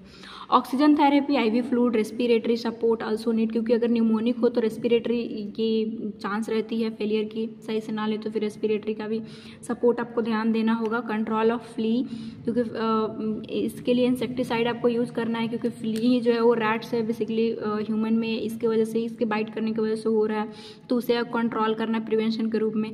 रोडेंट जो है उसे कंट्रोल करके रखना है, रोडेंट, रैट, ये सब जो इसमें आते हैं, इसके लिए आप माइक्रोबायोलॉजी देखिए 5 मार्क्स में पूछता है, सो हम लोग डिस्कस करके आए हैं। कॉम्प्लिकेशन क्या हो सकता है, तो निमोनिया लास्ट में एल्वियोलाई को सैक को अफेक्ट कर देगा, तो निमोनिया देखने को मिलेगा, आपने ट्रीट नहीं किया तो। मेनिंजाइटिस, मेनिंजस, अगर आप हॉस्पिटल में जाते हो ना, मेनिंजाइटिस आपको बहुत सारे कंडीशन देखने को मिलेगा। कोई भी ये मेनिंजाइटिस आपने जो फर्स्ट वीडियो में पढ़ा है उसको थोड़ा सा आप याद करो। इस कंडीशन में हमने क्या देखा था कि मेनिंजस लेयर अफेक्ट होते हैं जो सेंट्रल नर्वस सिस्टम के हैं। इसके कॉज क्या थे, ज़्यादातर कॉज यही था कि ये जो है वो ज़्यादातर ब्लड हिमैटोजेनिक स्प्रेड होता है, कि कोई भी इन्फेक्शन था कहीं पे भी अफेक्ट किया, अगर वो ब्लड में आया तो वो ब्लड जाएगा सप्लाई करने मेनिंजस को, और वो कंडीशन फिर उसमें इन्फ्लामेशन की देखने को मिलती है। सो अगर आपने ट्रीट ना किया तो मेनिंजाइटिस देखने को मिलेगा, एक्यूट रेस्पिरेटरी डिस्ट्रेस सिंड्रोम, ये सब सारी कंडीशन देखने को मिलेगा। ये आप जानना चाहते हो कि ये क्या है, तो आप रेस्पिरेटरी वाला ये देखिएगा, क्योंकि ये हमारे सिलेबस का एक टॉपिक ही है, बहुत अच्छे से हम लोग डिस्कस करके आए हैं। नेक्स्ट डिजीज कंडीशन हम लोग मलेरिया देखते हैं। मलेरिया क्या है, यह एक सीरियस लाइफ थ्रेटनिंग डिजीज है जो कि स्प्रेड होता है पैरासाइट के वजह से। ये मलेरिया से भी आप लोग बहुत ही ज़्यादा मतलब नॉर्मल ये फैमिलियर हो, आप लोग जानते हो ये प्लाज्मोडियम और लाइफ साइकिल। बेसिकली मलेरिया मैं नहीं बताऊंगी कि आप यहाँ से कॉन्सेप्ट क्लियर करो, क्योंकि अलग भी वीडियो मैं माइक्रोबायोलॉजी में डालूँ, माइक्रोबायोलॉजी में लाइफ साइकिल पूछता है, सो ये इंपॉर्टेंट है। हो सके तो यहाँ पे आप देख लो कि मतलब अगर एडल्ट हेल्थ नर्सिंग में पूछा तो फॉर्मेट क्या होगा, बट अच्छे से समझने के लिए आप माइक्रोबायोलॉजी देख लीजिए, क्योंकि वहाँ पे हम लोग बहुत अच्छे कॉन्सेप्ट के साथ समझे थे। अभी आप ध्यान रखो कि ये मलेरिया पैरासाइट प्लाज्मोडियम की वजह से ये, और बेसिकली मॉस्किटो बाइट करेगा तब होगा। इटियोलॉजी अगर देखें तो agent factor cause by 4 distinct species, plasmodium vivax, और सबसे ज़्यादा कॉमन है, और भी हैं स्पीसीज जो कि अच्छे से देखने के लिए आप माइक्रोबायोलॉजी एक बार ध्यान रखिएगा। बट हम लोग एडल्ट हेल्थ नर्सिंग में मोर जो सबसे ज़्यादा कॉमन है उससे ज़्यादा ध्यान रखते हैं। ऐसे देखने के लिए आप देख सकते हो, आगे मैं भी बताऊँगी। होस्ट फैक्टर अगर देखें कि मतलब जिनको एक कंडीशन होगी, तो सबसे पहले हम लोग देख लेते हैं एजेंट्स। एक तो मलेरिया अफेक्ट करता है दोनों सेक्स को, मेल हो या फीमेल। सोशियो इकोनॉमिक स्टेटस देखें तो low socio economic status group due to poor house condition, क्योंकि सोशियो इकोनॉमिक जिनका सही नहीं है, लाइक आप एक चॉल में जाओ, वहाँ पे मस्क्यूटो बहुत ज़्यादा ग्रोथ हो रही है, वॉटेवर मतलब जो हो रही है वो सही से हाइजीन नहीं रख पाते हैं, तो मस्क्यूटो बाइट करने का चांस किनको है, उन्हीं को है, तो उनमें ज़्यादा ये चांस। तो मैं बताई थी आपको कि ये कम्युनिकेबल डिजीज के लिए ये जो एपिडेमियोलॉजिकल फैक्टर बनता है, एजेंट देखा जाता है, होस्ट जिनमें कंडीशन होगी तो उनका इम्यूनिटी ये सब देखा जाएगा, उनकी मतलब जो भी एक पर्सन जिनको ये डिजीज कंडीशन होगी, तो इसमें आप सारा चीज़ लिख सकते हो, यहाँ पे एजेंट के बारे में लिखोगे। इसके बाद हम लोग इन्वायरमेंटल देखते हैं कि इन्वायरमेंट के वजह से कई इन्वायरमेंट में ज़्यादा ससेप्टेबल हो जाते हैं। सो मैक्सिमम प्रीवैलेंस जो है वो जुलाई एंड नवंबर में देखने को मिलता है, क्योंकि ह्यूमिड एरिया मतलब इस टाइम पे ज़्यादा ह्यूमिडिटी की वजह से, watery area and rainy season जिसकी वजह जिसमें मॉस्किटो है जो है वो ज़्यादा वहाँ पे मतलब ग्रो करते हैं। मोड ऑफ ट्रांसमिशन देखें तो वेक्टर ट्रांसमिशन है जो कि और साथ ही साथ डायरेक्ट ट्रांसमिशन भी। बेसिकली डायरेक्ट ट्रांसमिशन, एक को मलेरिया हुआ है अगर आप उसको टच कर दी तो ऐसे नहीं होगा। बेसिकली डायरेक्ट ट्रांसमिशन उस केस को बोला जाता है, मतलब अगर मलेरिया हो रखी है उसका अगर ब्लड ट्रांसफ्यूज किया जाए तो उस तरह से फिर ट्रांसफ्यूजन होगा, नहीं तो ऐसे डायरेक्ट ट्रांसफ्यूजन नहीं देखने को मिलता। ये लाइफ साइकिल इंपॉर्टेंट है। लाइफ साइकिल में ये 5 मार्क्स में माइक्रोबायोलॉजी में पूछता है, सो वहाँ मैं आपको बता दी हूँ। इसका जो भी अलग अलग स्टेज होता है उसे भी ध्यान रखना पड़ता है, बट ये क्योंकि एडल्ट हेल्थ नर्सिंग में पढ़ रहे हो तो ये नॉर्मल सा बनाइएगा कि सबसे पहले जो है वो फर्स्ट इन्फेक्टेड पर्सन, इसको जो है वो जैसे यहाँ से स्टार्ट होता है कि कोई भी मॉस्क्यूटो जो है वो ये फर्स्ट पर्सन को बाइट किया जिसकी वजह से ये इन्फेक्ट हो गया। होता क्या है कि इनके लीवर में सबसे पहले जाता है, ये कुछ स्टेजेस बदलते जाता है, नाम भी बदल जाता है, उसके लिए आप वो देख लीजिएगा। इसके बाद ये जो है वो आरबीसी को इन्फेक्ट करता है। आरबीसी जो है अफेक्ट होने के बाद आरबीसी जो है वो रप्चर हो जाते हैं, और इसके जो भी ये जो ग्रोथ हुआ है, ये बैक्टीरिया जो गया मॉस्किटो से ग्रोथ जो हो रखी है वो अलग और अदर आरबीसी को अफेक्ट करेंगे, साथ ही साथ ये ब्लड में घूमने लगता है। अगर आप सेकेंड कोई मॉस्किटो उस पर्सन को, अफेक्टेड पर्सन को अगर बाइट कर लिया तो फिर कंडीशन जो हेल्दी पर्सन है उनमें भी यही सारी कंडीशन देखने को मिलेगा। सो यही बोल रहा है कि सेकेंड जो है वो अगर ये सेकेंड पर्सन को जो कि हेल्दी था उसको काटा तो उसको भी अफेक्ट कर देगा। तो ये है पूरा लाइफ साइकिल। एक मॉस्किटो का लाइफ साइकिल पूरा करने के लिए मतलब ये जो प्लाज्मोडियम है जो बेसिकली 4 टाइप के हम लोग देख रहे हैं, तो ये प्लाज्मोडियम का लाइफ साइकिल पूरा करने के लिए मॉस्किटो और ह्यूमन दोनों चाहिए। इस कॉन्सेप्ट को अच्छे से समझने के लिए आप सिर्फ और सिर्फ यूनिट 3 देख लीजिए, जिससे ये और अच्छे समझ में आ जाएगा, क्योंकि वीडियो बहुत बड़ा हो जाएगा और ऐसे भी एग्जाम है RUHS का बहुत जल्दी, तो हम लोग उतना डीप में नहीं जा सकते। और जो चीज़ हम लोग पढ़े हैं अच्छा होता है कि कॉन्सेप्ट वहीं से क्लियर करके, क्योंकि जितना ज़्यादा आपके पास कंटेंट होगा बर्डन हो जाएगा, आप पढ़ नहीं पाइएगा। सो एक बार इसीलिए मैं बोली हूँ कि यूनिट 3 और ये कम्युनिकेबल और पैथोफिजियोलॉजी अगर देखें तो बाइट फ्रॉम इन्फेक्टेड मॉस्किटो, मतलब जो मॉस्किटो थी उसके अंदर ये कंडीशन जो पैरासाइट था, प्लाज्मोडियम था, वो उससे वो मॉस्किटो अफेक्टेड थी। Mosquito saliva containing sporozoite inject directly into blood stream. इसमें जो बेसिकली जो पैरासाइट है उसका स्पोरोजोइट मॉस्किटो के अंदर रहता है, वो ह्यूमन को मतलब बाइट की तो चला गया। Parasite start reproducing in the liver. सबसे पहले ह्यूमन के जो हेल्दी पर्सन था जिसको इन्फेक्ट किया उसके लीवर में जाता है, पेनिट्रेट ब्लड सेल। इसके बाद आरबीसी जो है उसको उसमें जाके further reproduction occur within the red blood cell, उसके अंदर ये पूरा अपनी संख्या को बढ़ाएगा। रिजल्ट होगा क्या कि पैरासाइट रिप्रोडक्शन पूरा करता है यहाँ पे आरबीसी में, फर्दर आरबीसी जो है वो इन्फेक्टेड बहुत ज़्यादा हो जाता है। Dormant version of parasite ingest by another parasite. इसमें बोल रहा है कि डॉर्मेंट वर्जन कुछ जो है वो लीवर में ही ऐसे छुप जाते हैं या फिर ये आरबीसी में आए तो वो अनदर के द्वारा जो है इंजेस्ट कर लिया जाता है।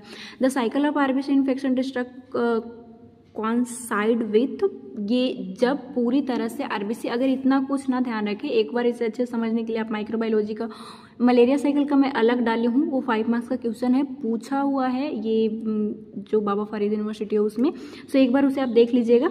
नॉर्मल अगर कुछ ना ध्यान रहे तो इतना ध्यान रखिएगा कि इन्फेक्टेड मॉस्किटो जब काटती है तो लीवर को अफेक्ट करता है, इसके बाद आरबीसी को अफेक्ट करता है। आरबीसी जब पूरा अफेक्ट हो जाता है तो वो डिस्ट्रक्ट कर जाता है। इसीलिए ये जो मलेरिया है उसमें हीमोलाइटिक एनीमिया भी देखने को मिलती है, क्योंकि आरबीसी इमेच्योर रप्चर हो जाते हैं ये बहुत ज़्यादा इन्फेक्ट हो जाने की वजह से। तो जब जब आरबीसी रप्चर होगा तब भी ये जो है वो जैसे ठंड लगना, कभी स्वेटिंग होना, फीवर आना, तो ये सारी कंडीशन फीवर से देखने को मिलती है।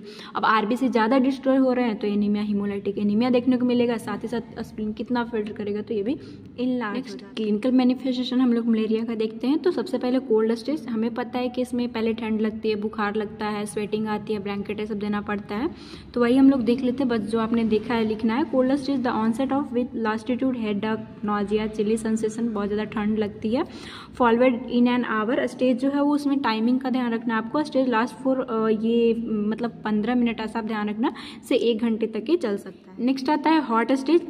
इस टाइम पे पेशेंट को बहुत ही ज़्यादा जो है वो बर्निंग हॉट फील होती है, intense headache but nausea diminish, nausea जो सिम्टम है वो डिमिनिश्ड होने लगते हैं। इट लास्ट 2 से 6 आवर तक ही चलेगा। इसके बाद स्वेटिंग स्टेज आती है। फीवर कम्स डाउन, परफ्यूज, बहुत ज़्यादा स्वेटिंग होने लगती है। This stage last for 2 to 4 इसमें लग जाएगा। कॉमन सिम्टम अगर इफेक्ट देखें तो नॉर्मली अगर जनरल देखें तो headache, dry cough, vomiting, nausea, fever तो इसमें मेन है। सिवरिंग होती है, ठंड लगता है पेशेंट को, ब्लैंकेट ये सब देना रहता है। मलेरिया का हम लोग नर्सिंग फाउंडेशन में मैनेजमेंट पढ़ के आए हैं। जॉन्डिस होगा क्योंकि आरबीसी ज़्यादा ब्रेक हो रहे हैं तो ये बिलीरुबिन ज़्यादा बनेगा, ब्लड में ज़्यादा बिलीरुबिन देखने को मिलेगा। पेन, जॉइंट सब में पेन हो सकती है। पेन, फटिग, ये नॉर्मल मसल ये सिम्टम इसमें देखने को मिलता है। फटिग तो इसलिए भी होगा क्योंकि आरबीसी ज़्यादा ब्रेकडाउन है तो O2 देगा कौन, तो फिर नहीं मिलेगा तो फटिग फील होगी पेशेंट को। तो ये सारी कंडीशन। एक बात और आप ध्यान रखना कि आरबीसी जब ब्रेक डाउन होता है, बहुत बार मैं बताई कि आरबीसी जब ब्रेक डाउन होता है मतलब जब इन्फेक्ट हो गया वो टूटेगा। ये साइक्लिक फॉर्म में हमें पता है कि मलेरिया का फीवर देखने को मिलता है, तो सारे सिम्टम उसी टाइम पे उसे वो जब रप्चर होता है तो देखने को मिलता है। डायग्नोसिस कैसे करोगे आप, तो माइक्रोस्कोपी किया जाता है, थिन और थिक फिल्म टेस्ट किया जाता है। जब जो है वो हमारे ब्लड में ज़्यादा मतलब ये माइल्ड फॉर्म में हो तो मतलब प्लाज्मोडियम जो है पैरासाइट जो है वो कम हो तो फिर हमें ज़्यादा ब्लड लेके थिक फिल्म टेस्ट करना पड़ता है। और थिन अगर सिवियर कंडीशन हो तो थोड़ा सा भी आप ब्लड लेते हो तो उससे पता चल जाता है कि प्लाज्मोडियम कौन सा है। सीरोलॉजिकल टेस्ट हम लोग कर सकते हैं सीरम से। रैपिड डायग्नोस्टिक टेस्ट आता है RDT, इसमें डिटेक्ट किया जाता है सर्कुलेशन पैरासाइट एंटीजन को। बेसिकली जो प्रेगनेंसी का किट होता है ना उस तरह से आता है। सो ये इंपॉर्टेंट है। डायग्नोस्टिक टेस्ट मलेरिया को जाँच करने के लिए जैसे RDT बोलते हैं वो किया जाता है। मैनेज कैसे करोगे, तो फार्माकोलॉजिकल इंटरवेंशन देखते हैं जिसमें क्लोरोक्विन, हाइड्रोक्सीलोक्विन ये जो है रिकमेंड किया जाता है जब मलेरिया ज़्यादा सीरियस ना हो तो। इसके बाद आर्टेमिसन बेस्ड कॉम्बिनेशन थेरेपी, ये जो है फर्स्ट लाइन ट्रीटमेंट है मलेरिया का, ये हम लोग पढ़े थे माइक्रो में। इसके बाद मेफ्लोक्विन है कि अगर क्लोरोक्विन जिसमें नहीं दे सकते तो अनदर ऑप्शन है कि हम लोग मेफ्लोक्विन देंगे। Artesunate if symptom malaria are severe, मतलब बहुत ज़्यादा तो डॉक्टर इसे प्रिस्क्राइब करते हैं।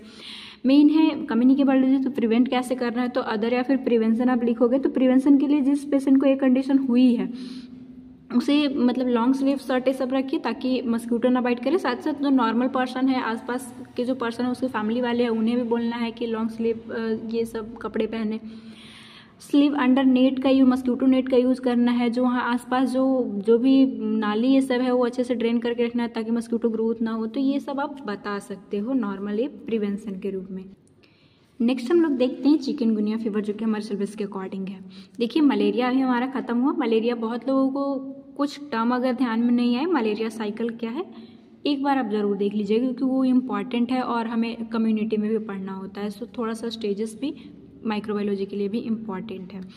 चिकनगुनिया नेक्स्ट टॉपिक देखते हैं। एक ही बार को बहुत मैं मतलब जोर दी हूँ क्योंकि वो इम्पॉर्टेंट था इसलिए। चिकनगुनिया फीवर क्या है, एक infection cause by chikungunya virus की वजह से ये देखने को मिलता है। ये इन्फेक्शस कंडीशन है। ये भी जो है वो बेसिकली वेक्टर बॉर्न मतलब मस्क्यूटो के बाइट करने की वजह से ही, एजिप्टी एडिस और एल्बोपिक्टस मस्क्यूटो, बेसिकली सबसे ज़्यादा इसे हमें ध्यान देना है। मस्क्यूटो बाइट करने की वजह से चिकनगुनिया वायरस की वजह से चिकनगुनिया फीवर देखने को मिलता है।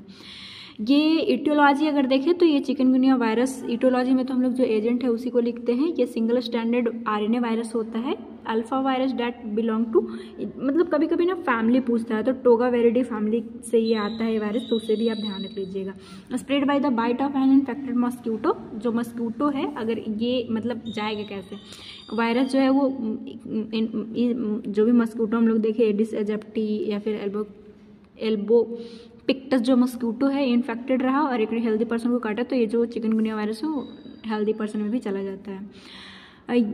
इंक्यूबेशन पीरियड कितना लेगा, तो बाइट किया अगर वो उनके अंदर चिकनगुनिया वायरस गया तो 2 से 20 डेज तक सिम्टम लाने में लग जाता है। यूजुअली 3 to 7 डेज, मतलब वैरी करता है कितना पेशेंट टू पेशेंट। सो ये कोई भी आप इंक्यूबेशन पीरियड एक ध्यान रख लीजिएगा एग्जाम में लिखने के लिए।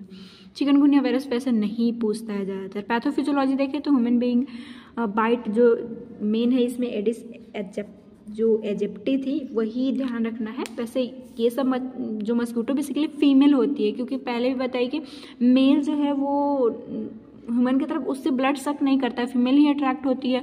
जो ब्लड है उससे प्रोटीन है सब, उसके जो बच्चे हैं मतलब जो वो रिप्रोडक्शन है वो सही से तभी पूरा हो पाती है जब कुछ प्रोटीन है सब हमारे बॉडी से जाता है।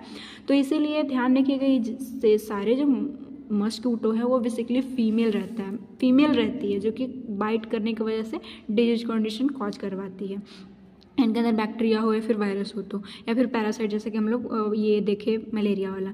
सो ये बाइट किया नॉर्मल पर्सन को। चिकनगुनिया वायरस जो है replicate fibroblast of dermis then disseminated liver muscle lymphoid tissue choroid plexus joint सारा में जाएगा। जो मेनिंजिस का कोरोइड प्लेक्सस है वहाँ तक भी अफेक्ट करता है। It can be found the skin muscle and joint fibroblast जिससे फाइबर बन रहा है तो वहाँ तक ये देखने को मिलेगा।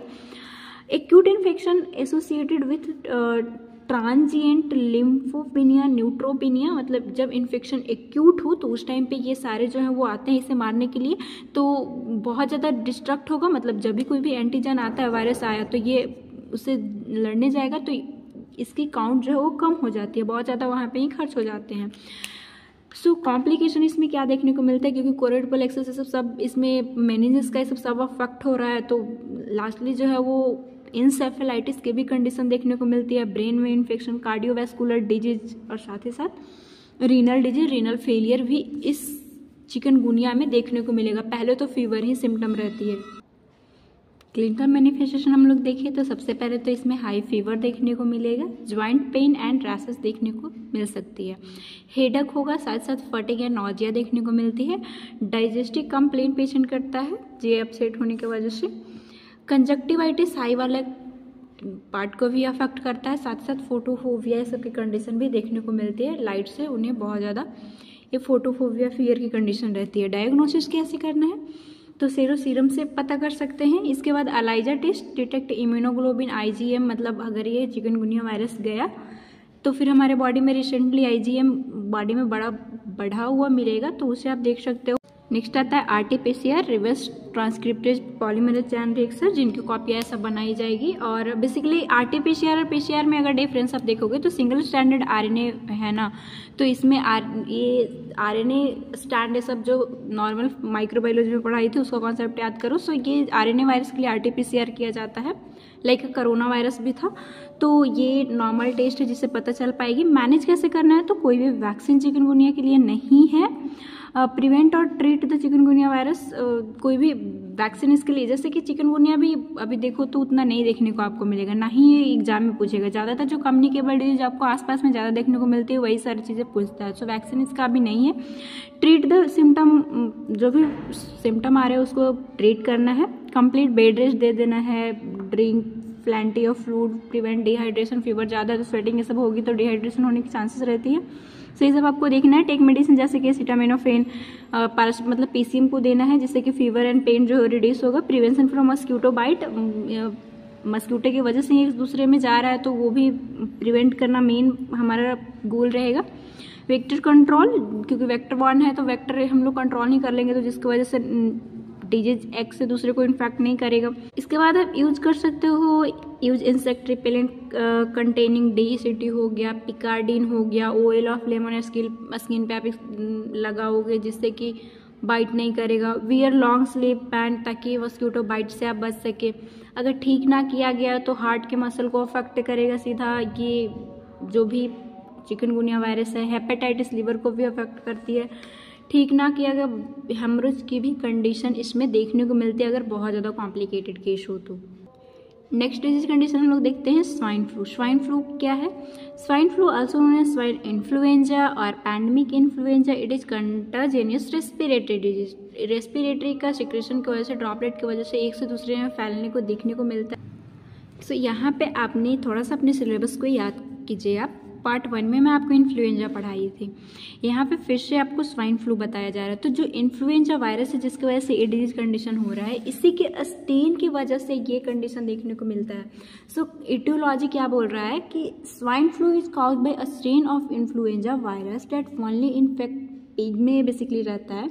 It is very contagious. It can spread through saliva and mucus particle के थ्रू। एक पर्सन इन्फेक्टेड पर्सन के सलाइवा हो गया, म्यूकस के कांटेक्ट में अगर आता है तो दूसरे पर्सन भी, हेल्दी पर्सन भी अफेक्ट हो जाएगा। सो इन्फ्लुएंजा, ध्यान क्या रखना है कि इन्फ्लुएंजा एक का इस सब टाइप है जिसकी वजह से इन्फ्लुएंजा हो रहा था, तो इसमें ऐसी कंडीशन देखने को मिलती है। ये जो बोला है कि ये it is a cause by H1N1 virus, basically इसका मतलब होता है hemagglutinin type 1 and neuraminidase type 1। Influenza का बहुत अच्छे से पढ़ते हो, माइक्रोबायोलॉजी में इंपॉर्टेंट है, वहाँ हम लोग देख के आए हैं। तो इसमें कुछ प्रोटीनियस पार्ट या फिर कुछ नहीं याद रखे तो इन्फ्लुएंजा का ही सब टाइप है, स्ट्रेन है, तो ये आप ध्यान लीजिएगा। जिसको स्वाइन फ्लू नॉर्मली मैं बताऊँ तो ना तो चिकनगुनिया आता है ना स्वाइन फ्लू आता है, बट क्योंकि हमारे सिलेबस में तो 5 मार्क्स में 2 मार्क्स में कभी भी पूछ देगा, तो एटलीस्ट आप किसके वजह से होता है वो आप एजेंट ध्यान रखिएगा। इंक्यूबेशन पीरियड कितना दिन? 2 डेज। अगर एक्सपोज हो गए तो ये 2 डेज में ही सिम्टम देखने को मिलता है। रिस्क फैक्टर अगर देखें, travel to an area where people infected. Risk factor ज़्यादातर जिस एरिया में हो रखी है उस एरिया में अगर जाते हो तो ये सब जो सलाइवा है, म्यूकस पार्टिकल, उसके कांटेक्ट में पाओगे तो फिर होने की चांसेस होती है। पैथोफिजियोलॉजी क्या है? When an influenza is introduce in respiratory tract bye कुछ भी एरोसोल हो गया, सलाइवा हो गया, रेस्पिरेटरी सिक्रेशन हो गया, नोजोकॉमियल, मतलब ये हॉस्पिटल में भी देखने को मिलता है, तो उसके थ्रू ये रेस्पिरेटरी में गया। Virus replicate cell upper and जो रेस्पिरेटरी है उसका लोअर और अपर दोनों को ये अफेक्ट करेगा। Viral replicate combined with immune response to infection. अब ये रेप्लिकेट हो रहा है तो इम्यून रिएक्शन तो होगी, इम्यून हमारा तो आएगा इसे मारने के लिए। Destruction of loss of cell lining respiratory tract. अब यहाँ पे इम्यून आया, ये वायरस है, तो जिसकी वजह से जो फाइटिंग चली, रेस्पिरेटरी ट्रैक का लाइनिंग जो है वो डिस्ट्रक्ट हो जाता है। Infection subside, epithelium is regenerated. Infection ठीक हो रही है तो एपिथेलियम जो है वो रीजनरेट होने लगती है। कफ एंड वीकनेस में भी persist up to 2 week after infection. मतलब ये तो आपको समझ में आ रहा है कि ये कंडीशन ठीक हो सकती है। गया मतलब एपिथेलियल को ये नॉर्मली फ्लू ये सब होती है तो वो कंडीशन ठीक होने लगती है, बट 2 वीक तक बेसिकली जा सकता है। सो पैथोफिजियोलॉजी में आप कंफ्यूज मत होइएगा, बस इतना ही चीज़ बोल रहा है कि जो फ्लू मतलब जो भी वायरस गया वो रेस्पिरेटरी को अफेक्ट कर रहा है, वहाँ पे इम्यून आ रहा है जिसकी वजह से रेस्पिरेटरी लाइनिंग जो है डिस्ट्रक्ट हो रही है। तो डिस्ट्रक्ट होगी तो काफ़ी सब ज़्यादा देखने को मिलेगा आपको। क्लिनिकल मैनिफेस्टेशन देखें तो फीवर, जैसे फ्लू है तो ये देखने को मिलेगा। सोर थ्रोट क्योंकि रेस्पिरेटरी को अफेक्ट कर रहा है। बॉडी एक रहती है। रनी एंड स्टफी नोज रहता है, ज़्यादातर रेस्पिरेटरी से ही प्रॉब्लम आपको देखने को मिलेगी। शॉर्टनेस ऑफ ब्रीथ रहेगा। डायरिया, वॉमिटिंग भी सिम्टम देखने को मिलेगा। Loss of appetite, J upset होने की वजह से वाटरी एंड रेड आई इसमें देखने को मिलेगा। ज़्यादातर रेस्पिरेटरी को अफेक्ट कर रहा है तो रेस्पिरेटरी वाला पे आप ज़्यादा ध्यान दीजिएगा। डायग्नोस्टिक इवैल्यूएशन देखें तो मेडिकल एंड हिस्ट्री, मतलब मेडिकल हिस्ट्री लेना है कि मतलब पहले आप वैसे एरिया में गए हो, क्या कंडीशन है, फिजिकल एग्जामिनेशन करके देख सकते हो। PCR टेस्ट एंड रिवर्स, इसमें भी RTR करके मतलब जीन की कॉपी ये सब आप स्टैंड का देखोगे कि वो जो वायरस का स्ट्रेन है, तो बेसिकली इसी से पता चलेगा। रैपिड एंटीजन टेस्ट कर सकते हो जिससे पता चलेगी कौन सा एंटीजन है। इम्यूनोफ्लोरेसेंस जिससे कि एंटीबॉडी टेस्टिंग डायरेक्ट और इनडायरेक्ट, इसमें 2 टाइप का आता है। माइक्रोबायोलॉजी का है इम्यूनिटी वाला। Specific to visualize the presence and location of viral, मतलब ये स्पेसिफिक टेस्ट होता है इम्यूनोफ्लोरेसेंस, जो कि ये जो वायरस है, वायरल जो एंटीजन है वो सैंपल से बहुत ही जल्दी इसे डिटेक्ट कर पाता है। सो ये आप ध्यान रख लीजिएगा, इम्पॉर्टेंट है इसे अच्छे से जानने के लिए। माइक्रोबायोलॉजी, बहुत बार मैं माइक्रोबायोलॉजी बोल रही हूँ और मुझे भी पता नहीं आपको कैसा लग रहा है, बट ये रियलिटी है। इस चैप्टर को समझने के लिए आपको यूनिट 3 माइक्रोबायोलॉजी का और यूनिट 4 जिससे कि सारे टेस्ट पता चल पाता है, सो देखना ही पड़ेगा। और क्योंकि हमें ही पढ़ना है, एक ही सेमेस्टर में पढ़ना है, एक ही साथ एग्जाम होगा, तो आई थिंक आपको प्रॉब्लम भी नहीं होगा पढ़ने में।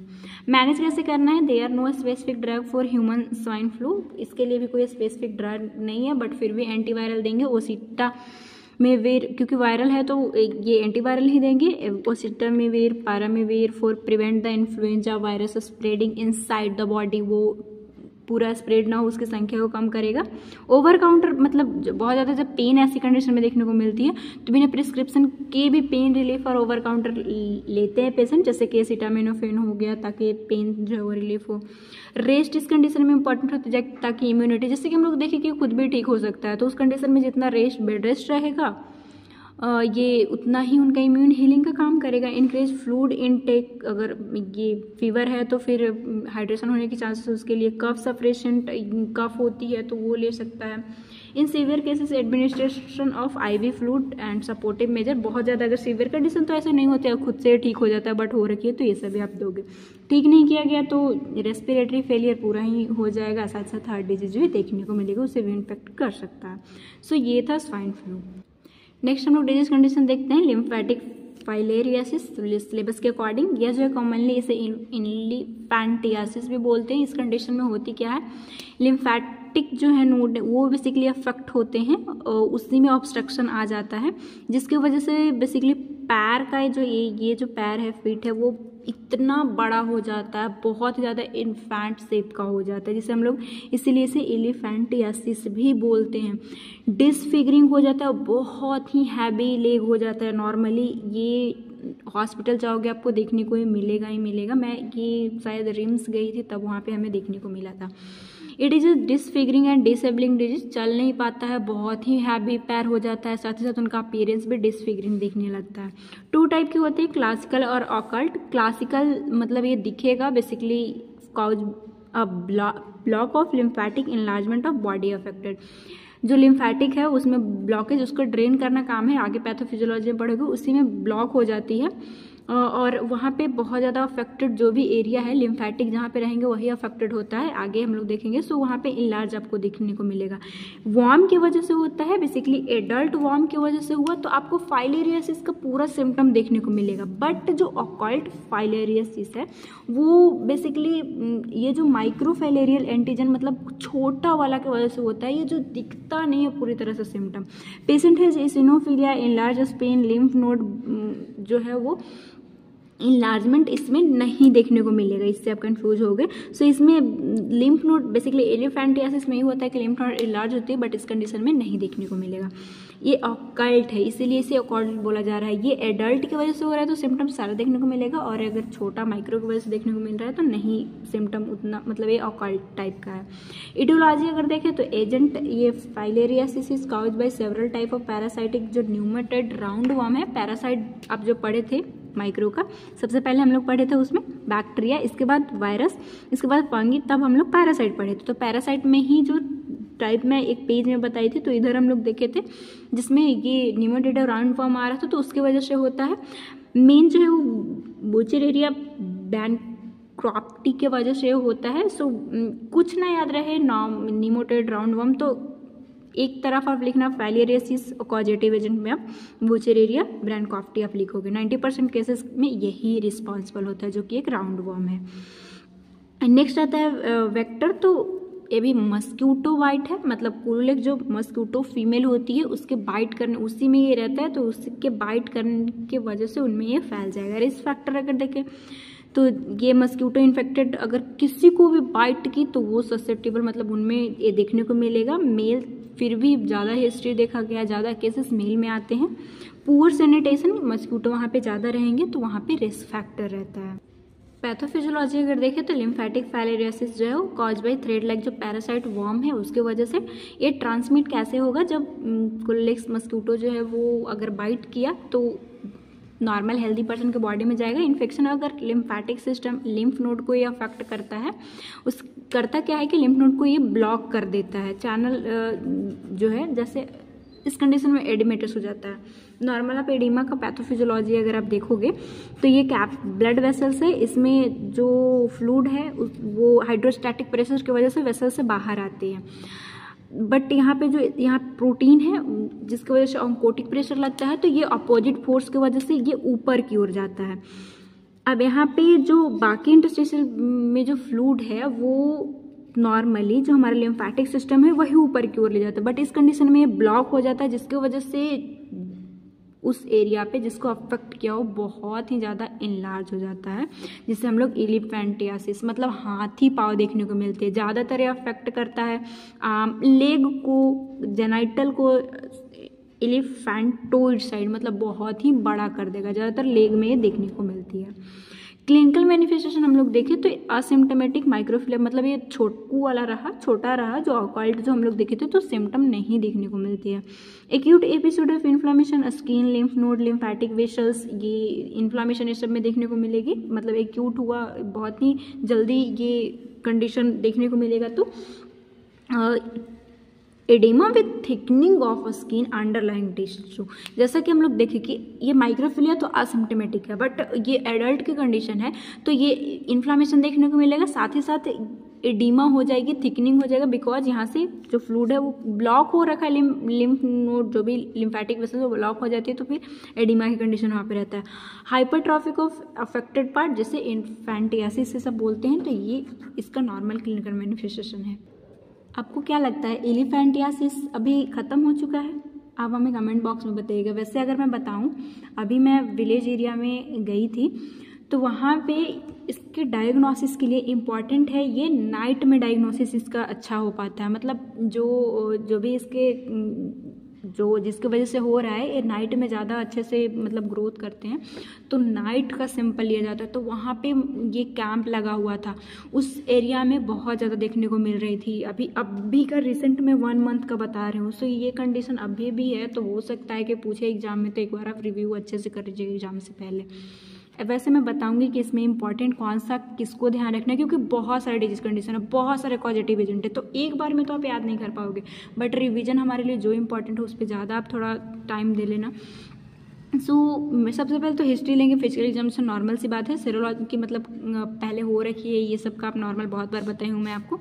सीरोलॉजिकल एग्जामिनेशन सीरम लेके एग्जामिन करना है कि कौन सा है, कैसे है, जिससे कि पता चल पाएगा agent. Lymph node biopsy रिवेल माइक्रोफिलिया, lymph node को ही अफेक्ट कर रहा है, अगर वो ऑकल्ट है, छुपा हुआ है, तो फिर उसकी बायोप्सी से सेल का हिस्टोलॉजी पता करेंगे तो वो चल जाएगा। एक सेरिसो कैल्सिफाइड वॉर्म जो है वो एक मतलब कैल्शियम ये सब अगर वहाँ पे हो गया, वॉर्म हो गया, तो वो एक सरे से ही आपको पता चल पाएगी। अलाइजा एंड सेरोलॉजिकल टेस्ट और अच्छे से जानने के लिए ये भी हम लोग देख सकते हैं। मैनेज कैसे करना है, तो अर्ली इसका डिटेक्शन करना जरूरी है। जिस एरिया में अगर 2-3 केसेस मिल गई, वो गया बेसिकली हॉस्पिटल, तो उस एरिया में अब टीम को भेजा जाएगा, कैंप लगाई जाएगी, और बेसिकली नाइट का जो है वो ब्लड स्मीयर लिया जाता है एंडेमिक की स्पेसिफिक एरिया में अगर अफेक्ट किया है तो वहाँ का नाइट ब्लड स्मीयर लिया जाता है, क्योंकि उस टाइम पे इसका ग्रोथ ज़्यादा ब्लड स्ट्रीम में देखने को मिलती है, तो अच्छे से ये मतलब अर्ली डिटेक्ट हो पाता है। अगर वहाँ पे ही आपने रोक लिया तो एडल्ट नहीं होगा, फाइलेरियोसिस की कंडीशन नहीं होगी। कीमोथेरेपी दिया जाता है, डाईइथाइल कार्बामाजिन 6 mg पर kg, मतलब kg के हिसाब से जैसा है वो हर एक kg के ऊपर 6 mg देना है पर डे, ओरली 12 डे तक दिया जाता है। जिस एरिया में हुआ है नॉर्मली भी कम्युनिटी में ये ड्रग बांटा जाता है, ताकि अगर माइक्रो हो मतलब छुपा हुआ हो तो वो किल हो जाए। और नेक्स्ट अगर देखें मैनेजमेंट में, तो वेक्टर को कंट्रोल करना होता है। बेसिकली जो मस्कीटो की वजह से जो ये कंडीशन देखने को मिल रही है, तो उसे ही कंट्रोल करना पड़ेगा। Anti larval measure elimination of breeding place, providing adequate. Anti larval क्या है कि मतलब वार्म का अगर आप अच्छे से पढ़ते हो माइक्रो में जाके, तो इसका लार्वा हो गया जो कि मस्कीटो पूरा साइकिल पूरा करने के लिए ह्यूमन और मस्कीटो दोनों चाहिए, तो वो जो लार्वा जो हम ये मस्कीटो में है उसकी ब्रीडिंग मतलब उसकी संख्या जो बढ़ रही है उसी को रोकना, सैनिटेशन है अंडर वो वेस्ट वाटर डिस्पोजल, सही से डिस्पोजल जैसे मतलब अच्छे से रखोगे तो वहाँ पे मस्कीटो नहीं मतलब ग्रोथ होगी, जिसकी वजह से ये लार्वल भी नहीं ग्रोथ होगा।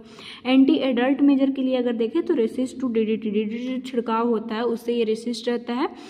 पायरेथ्रम मतलब डीडीटी पायरेथ्रम ये सब मतलब नॉर्मली मस्कीटो को ये मारने के लिए है, बट इससे ये लोग जो है वो रेसिस्ट होते हैं।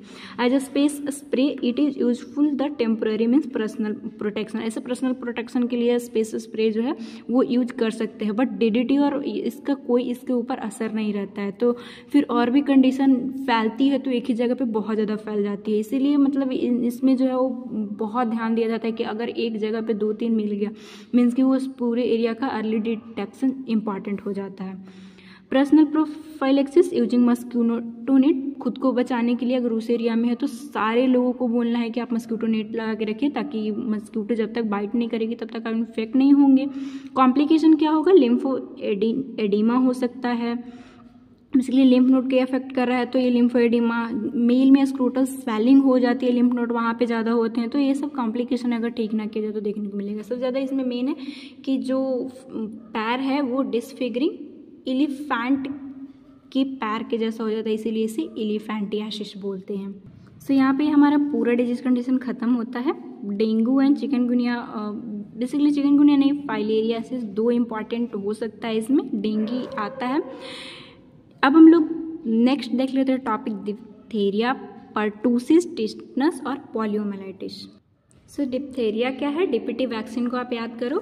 सो डिप्थेरिया जो है एक इन्फेक्शियस डिजीज है जो कि बैक्टीरिया के वजह से होता है। नाम उसका क्या है, बैक्टीरियम कॉर्निबैक्टीरियम डिप्थेरिया की वजह से। इटियोलॉजी अगर देखें तो इटियोलॉजी में हमें एजेंट का ही नाम लिखना होता है। सो एजेंट का आप नाम लिखोगे, कॉर्निबैक्टीरियम जो डिप्थेरिया है ये gram positive non motile bacteria है, प्रोड्यूस पावरफुल एक्जोटॉक्सिन, जो कि टॉक्सिन के वजह से सारे सिम्टम देखने को मिलता है बॉडी में। इन्फेक्टिव मटेरियल अगर देखें तो एक जो इन्फेक्टेड पर्सन है उसके नाजोफेरेंजियल सिक्रेशन हो गया, डिस्चार्ज हो गया, स्किन लीजन इसमें बनते हैं, फोमाइट, तो फोमाइट लाइक अ इन्फेक्टेड पर्सन इसको टच किया था, अगर इस पर बैक्टीरिया आ गया और उसको नॉर्मल हेल्दी पर्सन टच किया, फिर वो माउथ ये सब नोज सब के पास ले गया तो वो अफेक्ट ऐसे इन्फेक्शन होने की चांसेस होती है। होस्ट अगर देखें, ये फिर से आप एपिडेमियोलॉजिकल फैक्टर बनाओ तो यहाँ पे एजेंट हो गया जो कि कॉर्निबैक्टीरियम डिप्थेरिया, जिसकी वजह से डिप्थेरिया हो रहा है। होस्ट अगर देखें जिनमें ये डिजीज कंडीशन होगी तो चिल्ड्रन में ज़्यादातर देखने को मिलता है 1 से 5 ईयर मोस्टली। 6 अगर देखें तो दोनों मेल हो या फीमेल दोनों को अफेक्ट कर सकता है। इन्वायरमेंटल फैक्टर देखें तो ये ऐसा नहीं है कि रैनी सीजन ऐसा कुछ नहीं है, ये कभी भी देखने को मिलेगा, कोई भी सीजन में हो जाती है, बट बहुत ज़्यादा विंटर मंथ में फीवर ज़्यादा देखने को मिलता है। इंक्यूबेशन पीरियड अगर अफेक्ट कर दिया कॉर्निबैक्टीरियम डिप्थेरिया तो 2 से 4 दिनों में सिम्टम देखने को मिलेगा। रिस्क फैक्टर अगर देखें तो do not have up to date vaccination. DPT vaccine जैसा कि हम बताइए हर एक बच्चों को लगाया जाता है, वैक्सीनेशन का आप देख सकते हो माइक्रो में। सो अगर वो नहीं लिए हैं अप टू डेट पूरा डोज नहीं लिए हैं तो उनमें ये चांसेस ज़्यादा रहती हैं उनको होने की। पैथोफिजियोलॉजी अगर देखें तो कॉर्निबैक्टीरियम डिप्थेरिया इंटर किया अपर रेस्पिरेटरी ट्रैक के थ्रू मल्टीप्लाई करेगा और टॉक्सिन रिलीज करता है, जिसकी वजह से नेक्रोसिस ऑफ म्यूकस मेम्ब्रेन जो वहाँ की हैं, causes inflammation, fibrin accumulation, formation of pseudo membrane appear first tonsil posterior pharyngeal वाल, वहाँ पे मतलब ये अफेक्ट किया और स्यूडो जो है मेम्ब्रेन देखने को मिलता है। साथ ही साथ टॉक्सिन रिलीज करता है, ये टॉक्सिन जो है वो ब्लड स्ट्रीम में इंटर करेगा जहाँ पे इन्फेक्शन हुआ रेस्पिरेटरी से, मतलब टॉन्सिल सबको अफेक्ट किया, इसके बाद टॉक्सिन रिलीज करेगा जिसकी वजह से वो ब्लड स्ट्रीम में जाएगा। अब ये टॉक्सीमिया की कंडीशन है, पूरे ब्लड में अफेक्ट किया है तो हार्ट एंड कंट्रोल जो सेंट्रल नर्वस सिस्टम है वो सबको सीएनएस और हार्ट को सीधा ये अफेक्ट करता है इसके टॉक्सिन। क्लिनिकल मैनिफेस्टेशन क्या देखने को मिलता है, ब्लूइश स्किन हो जाते हैं, बेसिकली सही से सप्लाई ब्लड का सप्लाई नहीं मिल पाता है, चिल्स, ड्रूलिंग, सलाइवा जो है वो मतलब सलाइवेट ज़्यादा होना उस कंडीशन को बोलते हैं, तो ये बच्चे में देखने को मिलेगा।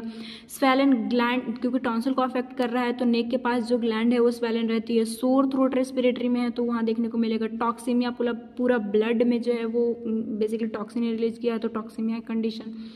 एस्फाइक्सिया की सही से वो ब्रीथ नहीं कर पाता है। अस्ट्राइडर, अजीब सा घरघराहट साउंड सुनाई देगी, उस ज़्यादातर चिल्ड्रन को अफेक्ट करता है तो उसमें। ऑब्स्ट्रक्टिव ग्रुप, ये सब इसके साइन हैं। डायग्नोसिस कैसे करना है, तो थ्रोट एंड नेजल स्वाब से, मतलब वहाँ पे ही अफेक्टेड किया तो पता चल पाएगा। इसके बाद कल्चर कर सकते हैं, जैसे कि कॉर्निबैक्टीरियम डिप्थीरिया पता चलेगा। सीरम लेके सीरोलॉजिकल टेस्ट भी परफॉर्म करने से जो मेन है बैक्टीरिया वो पता चल जाती है। तो मैनेज कैसे करना है, सबसे पहले तो अर्ली डिटेक्ट करना है ताकि कंडीशन जैसे कि देखने की सीनस को अफेक्ट करता है, साथ ही साथ कार्डियो को, मेन वेन जो हमारा ऑर्गन है उसे अफेक्ट कर रहा है, तो इसे अर्ली डिटेक्ट सबसे पहले इंपॉर्टेंट है। अगर पता चल गया तो आइसोलेट करके रखना है। आइसोलेशन और क्वारंटाइन में अभी आपको डिफरेंस बताऊंगी कि अगर डायग्नोस हो गया है तो बेसिकली इसे ठीक होने में, ये सब करने में 14 डेज लग जाते, तो उसे आइसोलेट करके रखना होता है। इम्यूनाइजेशन, वेरियस वैक्सीन अवेलेबल है इसके लिए, आप देख सकते हो ये माइक्रोबायोलॉजी में। इसके बाद क्योंकि ये बैक्टीरियल है तो एंटीबायोटिक दे सकते हैं, इरिथ्रोमाइसिन और पेनिसिलिन इफेक्टिव रहता है। अगर ट्रीट ना किया जाए तो रेस्पिरेटरी को इतना अफेक्ट करेगा कि एयरवे जो है वो ब्लॉक हो सकती है, साथ ही साथ हार्ट को अफेक्ट करा है तो मसल सब डैमेज होने लगते हैं, टॉक्सिन ज़्यादा ही रिलीज करता है, बहुत ज़्यादा। नेक्स्ट है पर्टोसिस, वूफिंग कफ भी इसे बोलते हैं, क्योंकि बहुत ही मतलब वो गंदा सा आवाज़ एकदम से निकलता है जब ऐसी कंडीशन होती है। तो डीपीटी वैक्सीन क्या आप याद करो, डिप्थेरिया, टेटनस और पर्टोसिस, तो हम लोग वही देख रहे हैं। ये सब कंडीशन अभी भी देखने को मिलता है, इसीलिए वैक्सीनेशन इन सब का जरूरी होता है। ज़्यादातर अगर वैक्सीन ना ले तो ये कंडीशन और भी ज़्यादा उन बच्चों में देखने को मिलता है। सो क्या है, पर्टोसिस जो एक हाईली कंटाजियस रेस्पिरेटरी डिजीज है, जो बॉर्डेला पर्टुसिस है, ये ग्राम नेगेटिव एक बैक्टीरिया होता है, इसकी वजह से होता है। अब जिनको पर्टुसिस हुआ क्या देखने को मिलता है, फीवर बहुत ज़्यादा हो जाती है क्योंकि इन्फेक्शियस है, जाएगा तो इम्यून रिस्पॉन्स होगी, साइटोकाइन सब रिलीज होगा, हाइपोथैलेमस का जो नॉर्मल पॉइंट है वो बिगड़ेगा, तो फीवर ये सब देखने को मिलेगा। इरिटेटिंग कफ रहती है, ग्रेजुअली विपिंग, इतना मतलब कि इसलिए तो इसे विपिंग कफ बोलते हैं कि यहाँ पे लाउड क्राउडिंग इंस्पिरेशन होने लगता है, जिसकी वजह से इसे वूपिंग कफ भी बोलते हैं। इटियोलॉजी, तो ये कॉजेटिव एजेंट इसका बॉर्डेला पर्टुसिस है, जो कि ग्राम नेगेटिव एक बैक्टीरिया होता है। इन्फेक्टिव मटेरियल अगर देखें तो nasopharyngeal and bronchial secretion, infected person का अगर ये इसके कांटेक्ट में अगर एक हेल्दी पर्सन आ रहा है तो वो भी अफेक्ट हो सकता है।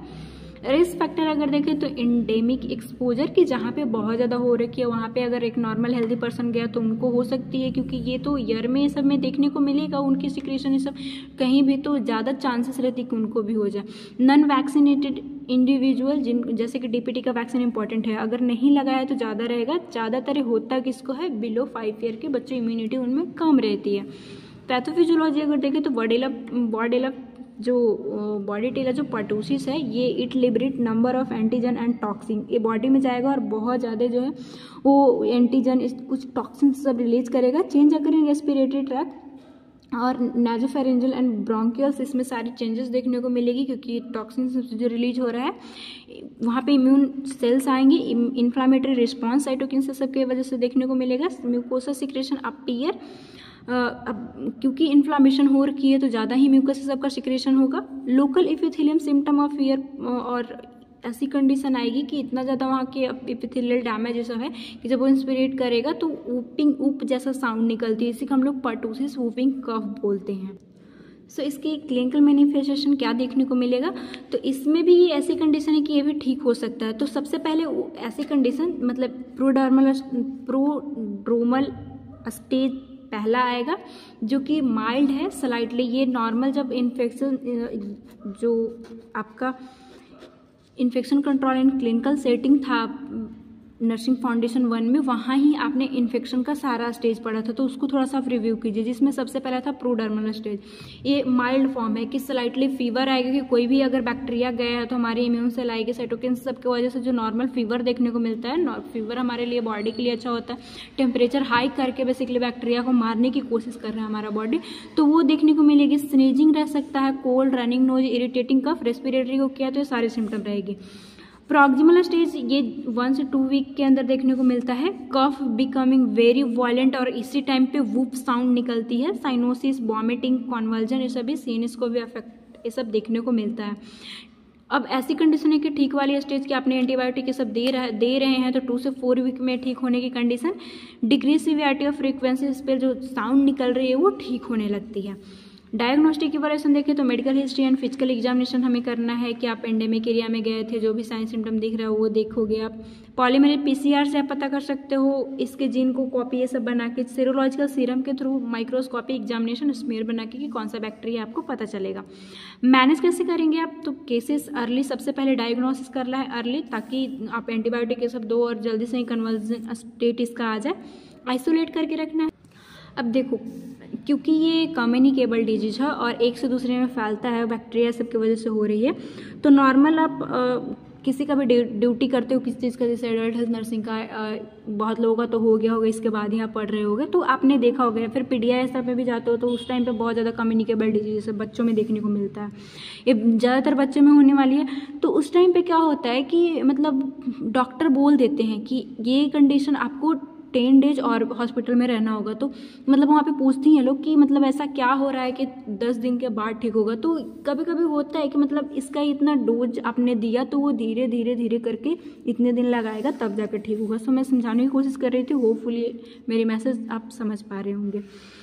Contact antibiotic treatment for 10 days, अगर कोई कांटेक्ट में हो रखी है या फिर कांटेक्ट मतलब कि उससे ना फैले तो ये 10 डेज तक आपको एंटीबायोटिक लेना होगा, कि अगर आपको है कि एक्सपोजर हुए हैं। एंटीबायोटिक बेसिकली बैक्टीरियल है तो देना होगा। Erythromycin orally 2 week for azithromycin orally 5 days, ये सब दिया जाता है और कितना दिन दिया जाता है बेसिकली वो लिखा हुआ है, तो इतना ना याद रहे तो आप एंटीबायोटिक के बारे में, क्योंकि बैक्टीरियल है तो 2 का कम से कम आप याद रखिएगा। Supportive treatment, oxygen hydration, fever है तो ये डिहाइड्रेशन होने की चांसेस है तो हाइड्रेटेड भी उसे रखना है। ब्रोंकोडायलेटर ये सब देना है, ज़्यादा ये म्यूकस आ रही है तो उससे ये रिलीफ दिलवाएगा। वैक्सीनेशन इसमें इंपॉर्टेंट हो जाता है ताकि ये कंडीशन ठीक रहे। तो ये था हमारा पर्टोसिस वूपिंग कफ का। नेक्स्ट हमारे पास टिटनस, तो डीपीटी हमारा पूरा खत्म हो जाएगा। तो टिटनस क्या है, अल्सो कॉल्ड लॉक जॉ, और ये माइक्रोबायोलॉजी में, हाँ आप सही याद कर रहे हो, हमने ये पढ़ा है। सो लॉक जॉ की कंडीशन हो जाती है। It is a serious infection cause by clostridium tetani, जो बैक्टीरिया उसकी वजह से होता है। ये जो बैक्टीरिया है वो टॉक्सिन प्रोड्यूस करता है जो कि अफेक्ट करता है बेसिकली सीएनएस को, ब्रेन जो हो गया हमारा नर्वस सिस्टम बेसिकली उसी को, उसमें इसके वजह से, क्योंकि हमें पता है कि सीएनएस ही जो है वो मसल को ये वहाँ से मैसेज देगा तभी जो है ये काम करेगा। सो ये इसको अफेक्ट करने के वजह से मसल का जो रिफ्लेक्शन है, मतलब स्टिफनेस देखने को मिलती है। क्या होता है पैथोफिजियोलॉजी में अभी हम लोग देखते हैं। अभी आप याद रखो कि क्लोस्ट्रीडियम टिटनी की वजह से टिटैनस देखने को मिलता है। इटियोलॉजी अगर देखें तो ये वही हमें एजेंट का लिख देना है कि क्लोस्ट्रीडियम जो टिटैनी है। रिजर्वायर ऑफ इन्फेक्शन अगर देखें तो habitat of infection as soil and dust में ये रहता है, और ये तब आपके बॉडी में जाएगा जब कोई भी वुंड हो गई हो या फिर कट लग गया हो। तो उस कंडीशन में नॉर्मल अभी आप बड़े भी हो गए हो तो कभी भी आपको कट लगता है तो बोला जाता है कि आप टिटनस का टीका ले लो। ऐसा क्यों बोला जाता है, क्यों वैक्सीन लेने को बोला जाता है? बिकॉज जो नॉर्मल डस्ट है, पार्टिकल, अगर आपका बॉडी, अगर आपका हैंड अभी कट हुआ है तो एक्सपोजर तो वो नॉर्मल बात है कि डस्ट से तो आप बच नहीं सकते और उसी में वो रहता है जो क्लोस्ट्रीडियम टिटैनी है। तो फिर वो कंडीशन सीएनएस को अफेक्ट कर सकता है, बहुत ही ज़्यादा चांसेस रहते हैं, तो इसलिए टिटनस का टीका इंपॉर्टेंट हो जाता है। इंक्यूबेशन पीरियड अगर देखें तो 2 डेज टू सेवरल वीक लगा सकता है, मतलब एक जब से आपके बॉडी में गया तो सिम्टम लाने में इतना दिन लग सकता है। रिस्क फैक्टर अगर देखें तो वुंड की कंडीशन में ही आप धूल गन से एक्सपोजर होगी जिसकी वजह से ये क्लोस्ट्रीडियम टिटैनी आपके बॉडी में चल जाएगा। तो गन शॉट वुंड हो गया, क्रश इंजरी हो गया, बर्न हो गया, एनिमल बाइट हो गया, इनफैक्ट फूट अल्सर की मतलब कोई भी कट लगी तो फिर ये कंडीशन रिस्क रहता है कि उन्हें हो जाए, इसीलिए हम लोग प्रेफर करते हैं कि टिटनस का वैक्सीन जल्दी ही ले लें। पैथोफिजियोलॉजी अगर देखें तो टिटनस जो है, पैथोफिजियोलॉजी में tetanus begin when spore of clostridium tetani enter damage, ये स्पोर वाला होता है, नॉन स्पोर स्पोर आप पढ़े हो माइक्रो में। सो वो स्पोर जैसे ही इंटर करेगा damage tetanus produce in neurotoxin release करता है, जिसका नाम है, ये माइक्रोबायोलॉजी में भी मैं हाईलाइट करवाई थी, टिटैनोस्पाज्मी, डेट इज टिटनस का टॉक्सिन है। ये जो करता क्या है, इंटरफेयर कर देता है जो neurotransmission at spinal synapse of inhibitory neurons, जो इनहिबिटरी जैसे गाबा आता है न्यूरोट्रांसमीटर, उसके ट्रांसमिशन को ये जो सिनेप्स के पास उसको इनहिबिट कर देता है, इनहिबिट होने ही नहीं देता है, जिसकी वजह से इनहिबिटरी अगर न्यूरोट्रांसमिशन नहीं आएंगे, गाबा अगर इस एरिया पे नहीं आएगा तो क्या होगा, रिफ्लेक्सेस मतलब जैसे जैसे रिफ्लेक्स होकर रखी हो वैसे ही बॉडी रहेगी, क्योंकि इसे रोकने के लिए इनहिबिटरी भी हमारे न्यूरोट्रांसमिशन इंपॉर्टेंट हो जाए न्यूरोट्रांसमीटर, तो ये आ नहीं पाता, जिसकी वजह से अनकंट्रोल्ड अस्पाज्म और रिफ्लेक्सेस देखने को मिलते हैं। साइंस सिम्टम में और अच्छे से आपको समझाती हूँ कि इस कंडीशन में होता क्या है। सो क्लिनिकल मैनिफेस्टेशन या फिर साइंस सिम्टम हम लोग देखें तो क्योंकि अब नॉर्मल है कि इन्फेक्शन हुई तो फीवर तो अब सब में लिखोगे, हेडेक ये सब लिखोगे ही लिखोगे, मलेज ये सब मसल कॉन्ट्रैक्शन हो के और ज़्यादा जो टेम्परेचर हाई करने की कोशिश करता है तो ये सब आपको नॉर्मल है। एनोरेक्सिया, भूख ना लगना, एक सिम्टम आपको देखने को मिलेगा फीवर में। कहाँ ये भूख लगती है, लॉक जॉ होती है। ये क्या कंडीशन है कि मतलब ये इतना ज़्यादा रिफ्लैक्सेस है कि लॉक जो है वो रिफ्लैक्स होने की वजह से जॉ जो है वो लॉक हो जाता है, इसलिए इसे लॉक जॉ बोलते हैं। रिजिडिटी, नेक, बैक, एक्सट्रीमिटी, रिजिडिटी इसमें देखने को मिलेगा। पेनफुल मस्कुलर अस्पाज्म रहेगी। हाइपर एक्सटेंशन वर्टिब्रल कॉलम देखने को मिलेगा। डेथ भी अक्कर हो सकता है अगर मतलब एस्फाइक्सिया हो गया, एस्पिरेशन हो गया ड्यू टू कन्वर्जन, इसमें इतना आती है बेसिकली सीनस को ही अफेक्ट कर रहा है, तो इस कंडीशन में डेथ होने के भी चांसेस होते हैं। वहाँ पे मैं फिगर भी बताई थी कि बॉडी उनका जो है इस तरह से हो जाता है, पूरा ही पलट के ऐसे हो जाता है, उनका बॉडी देखने को मिलता है। डायग्नोसिस आप समझने की कोशिश करना। क्लिनिकल सबसे पहले फाइंडिंग देखेंगे कि क्या कहाँ कहाँ लॉक जॉ ये सब हो रखा है, ये सब देखेंगे। स्पैचुला टेस्ट करते हैं। नॉर्मली जो स्पैचुला है अगर आपको दिया जाए तो आप जो है उसे गैग मतलब अवॉइड करने की कोशिश करोगे, पकड़ोगे नहीं, क्योंकि गैग रिफ्लेक्स हमारा नॉर्मल है। बट इस कंडीशन में क्या होती है, ये जैसे ये बोल रहा है कि स्पैचुला अगर टंग ब्लेड, उसी को हम लोग स्पैचुला को ही टंग ब्लेड बोलते हैं, सो इस टेस्ट में यूज़ किया जाता है। नॉर्मली अगर किसी को देते हैं तो ये ट्रिगर करता है गैग रिफ्लेक्स को, जिसकी वजह से आप जो है स्पैचुला को अपने से दूर करने की कोशिश करोगे। अगर ऐसा करता है तो ही निगेटिव टेस्ट है। But patient who have tetanus experience reflex masseter spasm bite of spatula, spatula को पकड़ के ही रखेगा, क्योंकि जो रिफ्लेक्स हुई वो गाबा आ ही नहीं रहा है, उसको मतलब ब्लॉक कर ही नहीं, मतलब वो दोबारा रिलैक्स ही नहीं हो रहा है, तो वो ऐसे गैग रिफ्लेक्स में तो हम लोग ऐसे तुरंत ही हटा लेते हैं, बट रिफ्लेक्स जो हुई वो स्पैचुला को पकड़ लेता है, जिससे हम लोग स्पैचुला टेस्ट पॉजिटिव बोलते हैं। माइक्रोस्कोपी से फिर हम लोग देख सकते हैं बैक्टीरिया को। Culture and pus wound scraping, मतलब जो वुंड ये सब हो रखी है जहाँ पे आपका कट हुआ था वहाँ से भी निकाल के हम लोग कल्चर कर सकते हैं कि वहाँ पे बैक्टीरिया पता चल जाएगा उससे, अगर वहाँ पे रही तो। अगर आपको पता चल गया तो आप मैनेज कैसे करोगे, तो बेसिकली ऐसे जो पेशेंट आते हैं जिनका सीएनएस अफेक्ट है तो वो सीधा इंटेंसिव केयर यूनिट आपको आईसीयू में देखने को मिलेंगे। सो इसमें क्या है कि receive passive human tetanus immunoglobulin vaccination. Vaccination आपको पैसिव देना है, पैसिव जिसमें बॉडी खुद ही ना बनाना पड़े। टिटनस का हमें पता है कि वो पैसिव देना होता है, बना बनाया, ताकि सीधा उसे मारने की कोशिश करें। एंटीमाइक्रोबियल यूज टू रिड्यूस, देखिए ये इसका, और थोड़ा सा आप माइक्रोबायोलॉजी याद करने की कोशिश कीजिएगा। और जब भी मैं आगे बढ़ने की कोशिश करती हूँ तो समटाइम लगता है कि पता नहीं आपको समझ में आ रहा है कि नहीं, बट मैं इतना विश्वास के साथ कर सकती हूँ, इसीलिए माइक्रोबायोलॉजी हमने पहले देखा है। वो देखे तो आपको याद होगा कि जो एंटीवेनॉम होता है या फिर टिटनस जो होता है वो पैसिव हम लोग इससे इम्यूनोग्लोबिन सीधा बॉडी में दे देते हैं, जिससे कंडीशन ठीक होगा। एंटीमाइक्रोबियल यूज रिड्यूस बैक्टीरिया और टॉक्सिन, तो ये भी हम लोग यूज़ करेंगे, टॉक्सिन जो ज़्यादा हो रखी है, और फिर बैक्टीरिया तो एंटीबैक्टीरिया। पेनिसिलिन रिकॉग्नाइज, देखिए पेनिसिलिन दे सकते हैं, हमें पता है कि ये एंटीबैक्टीरियल है, बट इस कंडीशन में क्या होता है कि इसके साइड इफेक्ट क्या है कि रिकॉग्नाइज एंटागोनिस्ट ऑफ गामा एमिनोब्यूटरिक, सो ये करता क्या है कि जैसे कि इस कंडीशन में देख रहे हैं कि इनहिबिटरी हो नहीं रही है, मसल स्पाज्म हो जा रही, रिफ्लेक्स मतलब कि वो जैसे रिफ्लेक्स किया जो कंट्रैक्शन हो रही है वो हो ही रखी है, वो रिलैक्स हो ही नहीं पा रही है। तो गाबा एक तो ऐसे ही नहीं है, और इस कंडीशन में ये एंटागोनिस्ट मतलब गाबा के अगेंस्ट मतलब इसे रोकने का काम करता है। तो इस कंडीशन में हम लोग पेनिसिलिन प्रेफर नहीं करते, क्योंकि ये गाबा की एंटागोनिस्ट है और भी इनहिबिटरी की कंडीशन करवाएगा, और पहले से ही हो रखी है, तो पेनिसिलिन के लिए थोड़ा सा आप ध्यान रखिएगा। टिटनस इम्यूनोग्लोबिन IM दे सकते हैं। इन रिसेंट ईयर एक बेंजोडाइजेपाम है बिकम कॉसिन, मतलब इसे भी यूज किया जा रहा है, तो ये सब आप ध्यान रखिएगा। टिटनस में क्या हो रहा है, कॉन्ट्रैक्शनल मसल हो जाती है, रिफ्लेक्सेस जो इनहिबिटरी है वो आ नहीं पाता है, न्यूरोट्रांसमिशन सिनेप्स के पास ही अफेक्ट कर रहा है, नॉर्मल न्यूरोट्रांसमिशन का काम नहीं हो पा रहा है। नेक्स्ट हम लोग पोलियोमाइलाइटिस देखते हैं। तो ये क्या है, नॉर्मली इसे पोलियो भी बोलते हैं। अभी ये इंडिया से इरेडिकेट, अभी मतलब पोलियो का वैक्सीन अभी गांव-गांव में आप देखे होंगे कि जो आशा दीदी होती हैं वो जाती हैं, तो ये कंडीशन को मतलब कंट्रोल कर लिया गया है। कुछ ही दिन में अभी जो वैक्सीन जो गाँव-गाँव लग रहा है, विलेज एरिया में जो लगते हैं वो मतलब ख़त्म भी किया जाएगा। सो क्या है, टर्म पोलियोमाइलाइटिस को आप समझने की कोशिश करो कि पोलियो क्यों बोला गया। तो पोलियो जो वर्ड है उसका मतलब, ये ग्रीक वर्ड है, इसका मतलब होता है ग्रे माइलोन, मीन्स स्पाइनल कोड को पोलियो जो है ये इंडिकेट करता है। सो आइटिस लग गया मीन्स की इन्फ्लामेशन। सो पोलियोमाइलाइटिस को हम लोग पोलियो भी बोलते हैं। ये हाईली कंटाजियस वायरल डिजीज है, primary affect the nervous system causing paralysis, sometime death भी होने की चांसेस रहती है।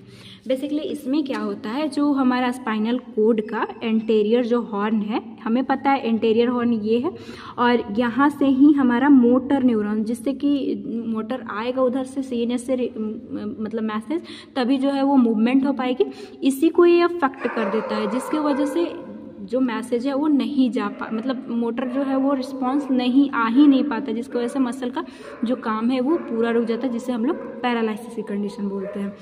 सो इटियोलॉजी अगर देखें तो polio virus which has 3 serotype 1, 2, 3 होता है, जिसकी वजह से हो सकता है। इन्फेक्शियस मटेरियल अगर देखें तो found in faeces, oropharyngeal, basically oral faecal route रहता है।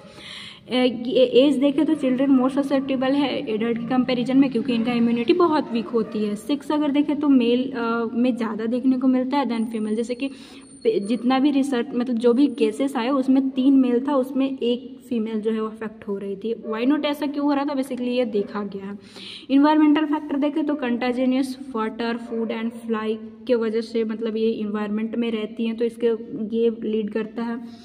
कोल्ड इन्वायरमेंट में ज़्यादा देखने को मिलता है। ओवर क्राउडिंग वाले एरिया में पुअर सैनिटेशन, तो एक को हुई तो बहुत जल्दी ही फैल जाएगा, ये नॉर्मल बात है। फिकल ओरल रूट, उसमें उनमें बेसिकली फिशेज जो है वो बाहर आउट में ही पास कर देना, जिसकी वजह से फ्लाई आई और खाना पे बैठी, तो ये नॉर्मल उन एरिया में ज़्यादा देखने को मिलता है। पैथोफिजियोलॉजी अगर देखें तो polio virus spread fecal oral route के थ्रू ये बॉडी में जाता है। एरोसॉल ड्रॉपलेट मतलब कोई भी किसी तरह से बॉडी में गया। मल्टीप्लाई टॉन्सिल पेयर पैचेस इन इलियम स्प्रेड, सबसे पहले टॉन्सिल है, इसके बाद जो इलियम में जो पेयर पैच होता है जो कि लिम्फेटिक का ही रहता है, ये बेसिकली इन्फेक्शन से बचाने की कोशिश करता है, बट इसमें जाके ये मल्टीप्लाई करेगा। Regional lymph node, cervical, mesenteric, सब मतलब लिम्फ नोड में जाके बेसिकली मल्टीप्लाई करेगा। Viraemia disseminated throughout the body including spinal cord, इसके बाद इनमें अच्छे से मल्टीप्लाई करके ये जाएगा, तो एक कुछ नहीं करेगा, मल्टीप्लाई हमारे बॉडी में पहले करता है, तो जब ये मल्टीप्लाई कर लेगा तो ये ब्लड में आ जाता है, स्पाइनल कॉर्ड, ब्रेन, ये सब में जाएगा। Polio virus destroy the anterior horn, और बेसिकली करता क्या है, जो एंटेरियर हॉर्न है स्पाइनल कॉर्ड का उसको ये अफेक्ट करेगा। यहाँ पे ही हमारे मोटर न्यूरॉन है जो कि मसल कॉन्ट्रैक्शन जो भी काम करने के लिए इंपॉर्टेंट है, बट अगर यही अफेक्ट हो गया तो होगा क्या कि फ्लैसिड पैरालिसिस, जो मोटर रिस्पॉन्स होनी चाहिए वो रुक जाती है, जिसे हम लोग पैरालिसिस बोलते हैं। साथ ही साथ ब्रेन को भी अफेक्ट की मतलब नहीं ठीक किया जा रहा तो समटाइम इंसेफेलाइटिस के भी कंडीशन देखने को मिलते हैं। ज़्यादातर यहाँ पे पोलियो पैरालिसिस को ही आपको ध्यान रखना है। क्लिनिकल मैनिफेस्टेशन क्या देखने को मिलेगी, तो सबसे पहले एब्जॉर्प्टिव आता है, ये माइल्डेस्ट फॉर्म है। फीवर इसमें सबसे ज़्यादा रहेगी क्योंकि इन्फेक्शन की कंडीशन है, ब्लड में टॉक्सिन सब जा रहा है, तो ये यहाँ पे 103 डिग्री फ़ारेनहाइट तक फीवर इसमें देखने को मिलती है। Nausea, vomiting, sore throat, abnormal pain, constipation, basically Peyer patches abnormal में है तो ये सारी चीज़ें देखने को मिलेगा। एपेटाइट भी डिक्रीज हो जाती है, कॉन्स्टिपेशन ये सब यहाँ पे रहता है। इसके बाद फेज आता है नॉन पैरालिटिक पोलियोमाइलाइटिस का। यहाँ पे pain in muscle, neck, trunk, arm, leg, stiffness neck along spine, headache, nausea, vomiting, but इसमें कोई भी पैरालिसिस नहीं हुआ है। जैसे जैसे अफेक्ट करा पूरा ब्लड में है तो ये इस तरह से पेन ये सब आपको देखने को मिलेगा, स्टिफनेस देखने को मिलेगी। धीरे धीरे वो मोटर को ये ब्लॉक करने वाला है, इन्फ्लामेशन वहाँ पे हो रखी है, तो जितने भी मसल के वहाँ पे नर्व है वो सब बेसिकली पेन ये सब यहाँ पे रहेगा। नेक्स्ट आता है पैरालिटिक पोलियोमाइलाइटिस। बेसिकली अल्टीमेटली जाके ये पैरालिसिस ही करता है, तो मसल पैरालिसिस हो जाते हैं। ब्लैडर मतलब जहाँ जहाँ के ये अफेक्ट किया है, इंटीरियर हॉर्न को जो अफेक्ट करते जा रहा है, तो ये जो भी कंट्रोलर है, स्वेलिंग, ये सब डिफ़िकल्टी होने लगेगी। ब्लैडर का जो रिस्पॉन्स है वो ये पैरालिसिस देखने को मिलेगा। मसल पैरालिसिस एरिया, जिस एरिया का अफेक्ट किया वो सब देखने को मिलेगा। वीकेंड ब्रीदिंग, सीवियर कॉन्स्टिपेशन रहेगी, हार्श वॉइस, ये सब देखने को मिलेगा क्योंकि मसल इंटीरियर हॉर्न से ही सारा ये CNS से आ रहा है कि हाँ तुम अभी हाथ को उठाओ या फिर सांस सही से लो, स्वेलो करो, तो ये क्योंकि अब अफेक्ट हुआ है तो ये कंडीशन में प्रॉब्लम होती है पैरालिसिस की। ये काम नहीं करता, पैरालिसिस की कंडीशन रहती है ज़्यादातर, हाथ पैर वाली में यह ज़्यादा रहता है, एक पूरे एरिया का ये पूरा ही अफेक्ट कर देता है। पर ये अगर आप पढ़ते हो पैरालिसिस तो इसके भी बहुत टाइप होते हैं, उतना हमें डीप अभी नहीं जाना है। डायग्नोस्टिक की वैल्यू से देखें तो मेडिकल हिस्ट्री, फिजिकल एग्जामिनेशन आप पूछ लोगे कि कहाँ से कैसे है, नॉर्मल बातें हैं। लंबर पंचर कर सकते हो जिसमें कि CSF look evidence of polio virus, क्योंकि वहाँ पे ही रहेगा तो आपको उससे पता चल जाएगा। इसके बाद सीरम लेके भी सीरोलॉजी करोगे तो जो ब्लड में है टॉक्सिमिया, ये सब जो कंडीशन हम लोग देखे थे तो वो आपको पता चल जाएगा। मैनेज कैसे करना है तो सपोर्टिव केयर जो पहले है, पेन ये सब हो रही है, सबसे पहले देना है। फ्लूइड दे सकते हो, फीवर है तो मेडिकेशन एसिटामिनोफेन, आइबुप्रोफेन, पेन ये सब ठीक हो, ये तो सपोर्टिव केयर था। कम्प्रिहेंसिव अगर लॉन्ग टर्म ट्रीटमेंट देखें तो pain relief and strength building medication हमें देना है ताकि जो मसल के काम रुकी है वो सही आ पाए। Antibiotic treat bacterial infection, bacteria के इन्फेक्शन है तो एंटीबायोटिक अब दोगे ताकि वो ठीक हो। मैकेनिकल वेंटिलेशन, क्यों रेस्पिरेटरी का भी अगर अफेक्ट हो गया है तो फिर वेंटिलेशन पे रखना होता है सीवियर केसेस में आपके पास गया है तो। प्रिवेंट कैसे करना है हमें पता है, इसके प्रिवेंशन के लिए पोलियो वैक्सीन जो इनएक्टिवेटेड और IPV OPV जो रहता है वो दिया जाता है, लाइव और एटेन्यूएटेड। लाइव एटेन्यूएटेड का मतलब क्या है कि लाइव है तो लाइव दे देंगे तो उससे पूरा हो जाएगा, पूरा ही वो फैल जाएगा ऐसे ही, तो उसकी क्षमता को कम किया जाता है जिसे हम लोग लाइव एटेन्यूएटेड बोलते हैं। IPV OPV अभी भी ये बहुत अभी भी दिया जाता है तो आपको पता होगा, और वैक्सीन में भी इसे हम लोग पढ़ के आए हैं। नेक्स्ट आता है कोविड-19। कोविड-19 यहाँ पे हम लोग नहीं पढ़ेंगे क्योंकि माइक्रोबायोलॉजी में अलग से वीडियो में डाली हूँ, अगर आपको चाहिए मैं डिस्क्रिप्शन बॉक्स में डाल दूंगी या फिर कोविड-19 बाय प्रकाश नर्सिंग अकेडमी कर दीजिएगा, सेपरेट वीडियो मिल जाएगा। अब ये इम्पॉर्टेंट हो सकता है, बेसिकली ये पूछा हुआ है तो जो फर्स्ट बैच था उसके लिए जैसे हम लोग देखे कि ये बहुत ज़्यादा पैंडमिक था, महामारी की कंडीशन हुई थी तो ये पूछा हुआ था। अब भी पूछेगा नहीं पूछेगा मतलब ऐसा कुछ कहा नहीं जा सकता है, बट पूछ सकता है अगर ईजी वे में गया तो एक बार आप ओवरव्यू माइक्रोबायोलॉजी में कर लीजिएगा तो लिख लीजिएगा। नेक्स्ट हम लोग देखेंगे special infection control, measure, notification, isolation, quarantine, immunization, जो भी टॉपिक है हम लोग देख लेते हैं। ऐसे तो हम लोग इन्फेक्शन कंट्रोल हमारे सब्जेक्ट में है तो वहाँ पे भी इसे देखना ही होगा, बट फिर भी कुछ पॉइंट इंपॉर्टेंट है वो हम लोग देख लेते हैं। तो ये क्या है, मेजर्स इंक्लूड स्टैंडर्ड, यहाँ पे बोल रहा है कि स्पेशल इन्फेक्शन कंट्रोल, तो इन्फेक्शन को आप कैसे कंट्रोल करते हो, हैंड वॉशिंग के थ्रू, पर्सनल प्रोटेक्टिव इक्विपमेंट, एक दो बार तो आप हॉस्पिटल में गए हो तो आपने देखा भी है तो उसको यूज़ करना, सेफ इंजेक्शन प्रैक्टिस करना ताकि इंजेक्शन की वजह से आपको इन्फेक्शन ना हो जाए, अंडर प्रॉपर डिस्पोज मतलब जो भी कंटामिनेटेड आइटम है वो सही बायोमेडिकल वेस्ट में डालना, तो ये सब आप यहाँ पे यूज करोगे। बट यहाँ पे ये आइसोलेशन, आपको नोटिफिकेशन, क्वारंटाइन, इमरजेंसी, ये इसके बारे में ये क्या है, तो आइसोलेशन किसको बोलते हैं, refer to separating sick people with contagious disease from people to spread of disease. अगर कोई इन्फेक्टेड है, हम लोग पढ़ रहे थे वहाँ पे भी बताई कि डिजीज कंडीशन हो रखी है, उससे एक हेल्दी पर्सन में ना हो जाए तो उसको हम लोग जो अलग रखते हैं उस कंडीशन को हम लोग आइसोलेशन बोलते हैं। क्वारंटाइन क्या है, refer to separating and restricting the movement of people who have been exposed contagious disease see they become sick. कोई मतलब नॉर्मली वो डिजीज कंडीशन अभी नहीं हुआ है, जैसे कोरोना वायरस में क्या हुआ था कि जिनको थोड़ा सा भी सिम्टम आ गई, मतलब सिक फील कर रहे हैं, मीन्स कि इसके अंदर भी बैक्टीरिया चला गया, तो जितना दिन तक वो सिम्टम शो नहीं करता तो उनकी मूवमेंट मतलब पूरी तरह से वो डिजीज डायग्नोस नहीं हुए हैं, बट जब तक नहीं हुए हैं अब दूसरों को भी ना फैला दे तो उनको अलग सेपरेट करके रखना। जिनको डिजीज कंडीशन पूरी तरह से डायग्नोस नहीं हुई है उसको हम लोग क्वारंटाइन बोलते हैं।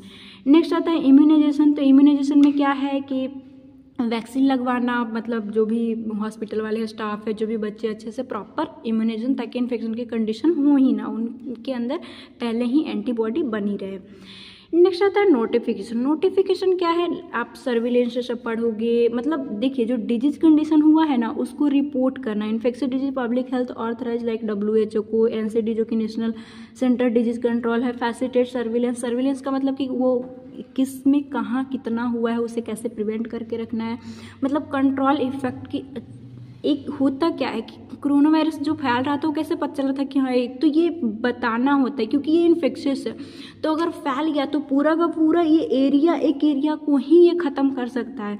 तो नोटिफिकेशन जितना जल्दी, जैसे कि मैं बताई कि अभी फाइल एरिया जो मैं एक विलेज एरिया में गई थी तो वहाँ पे बहुत ज़्यादा था, तो वहाँ देखा गया, बताया गया, तभी वहाँ पे रोकने आए, नहीं तो अगर नहीं रोका जाए तो बहुत ही ज़्यादा फैल जाएगी। तो इसे रोकना इम्पॉर्टेंट हो जाता है।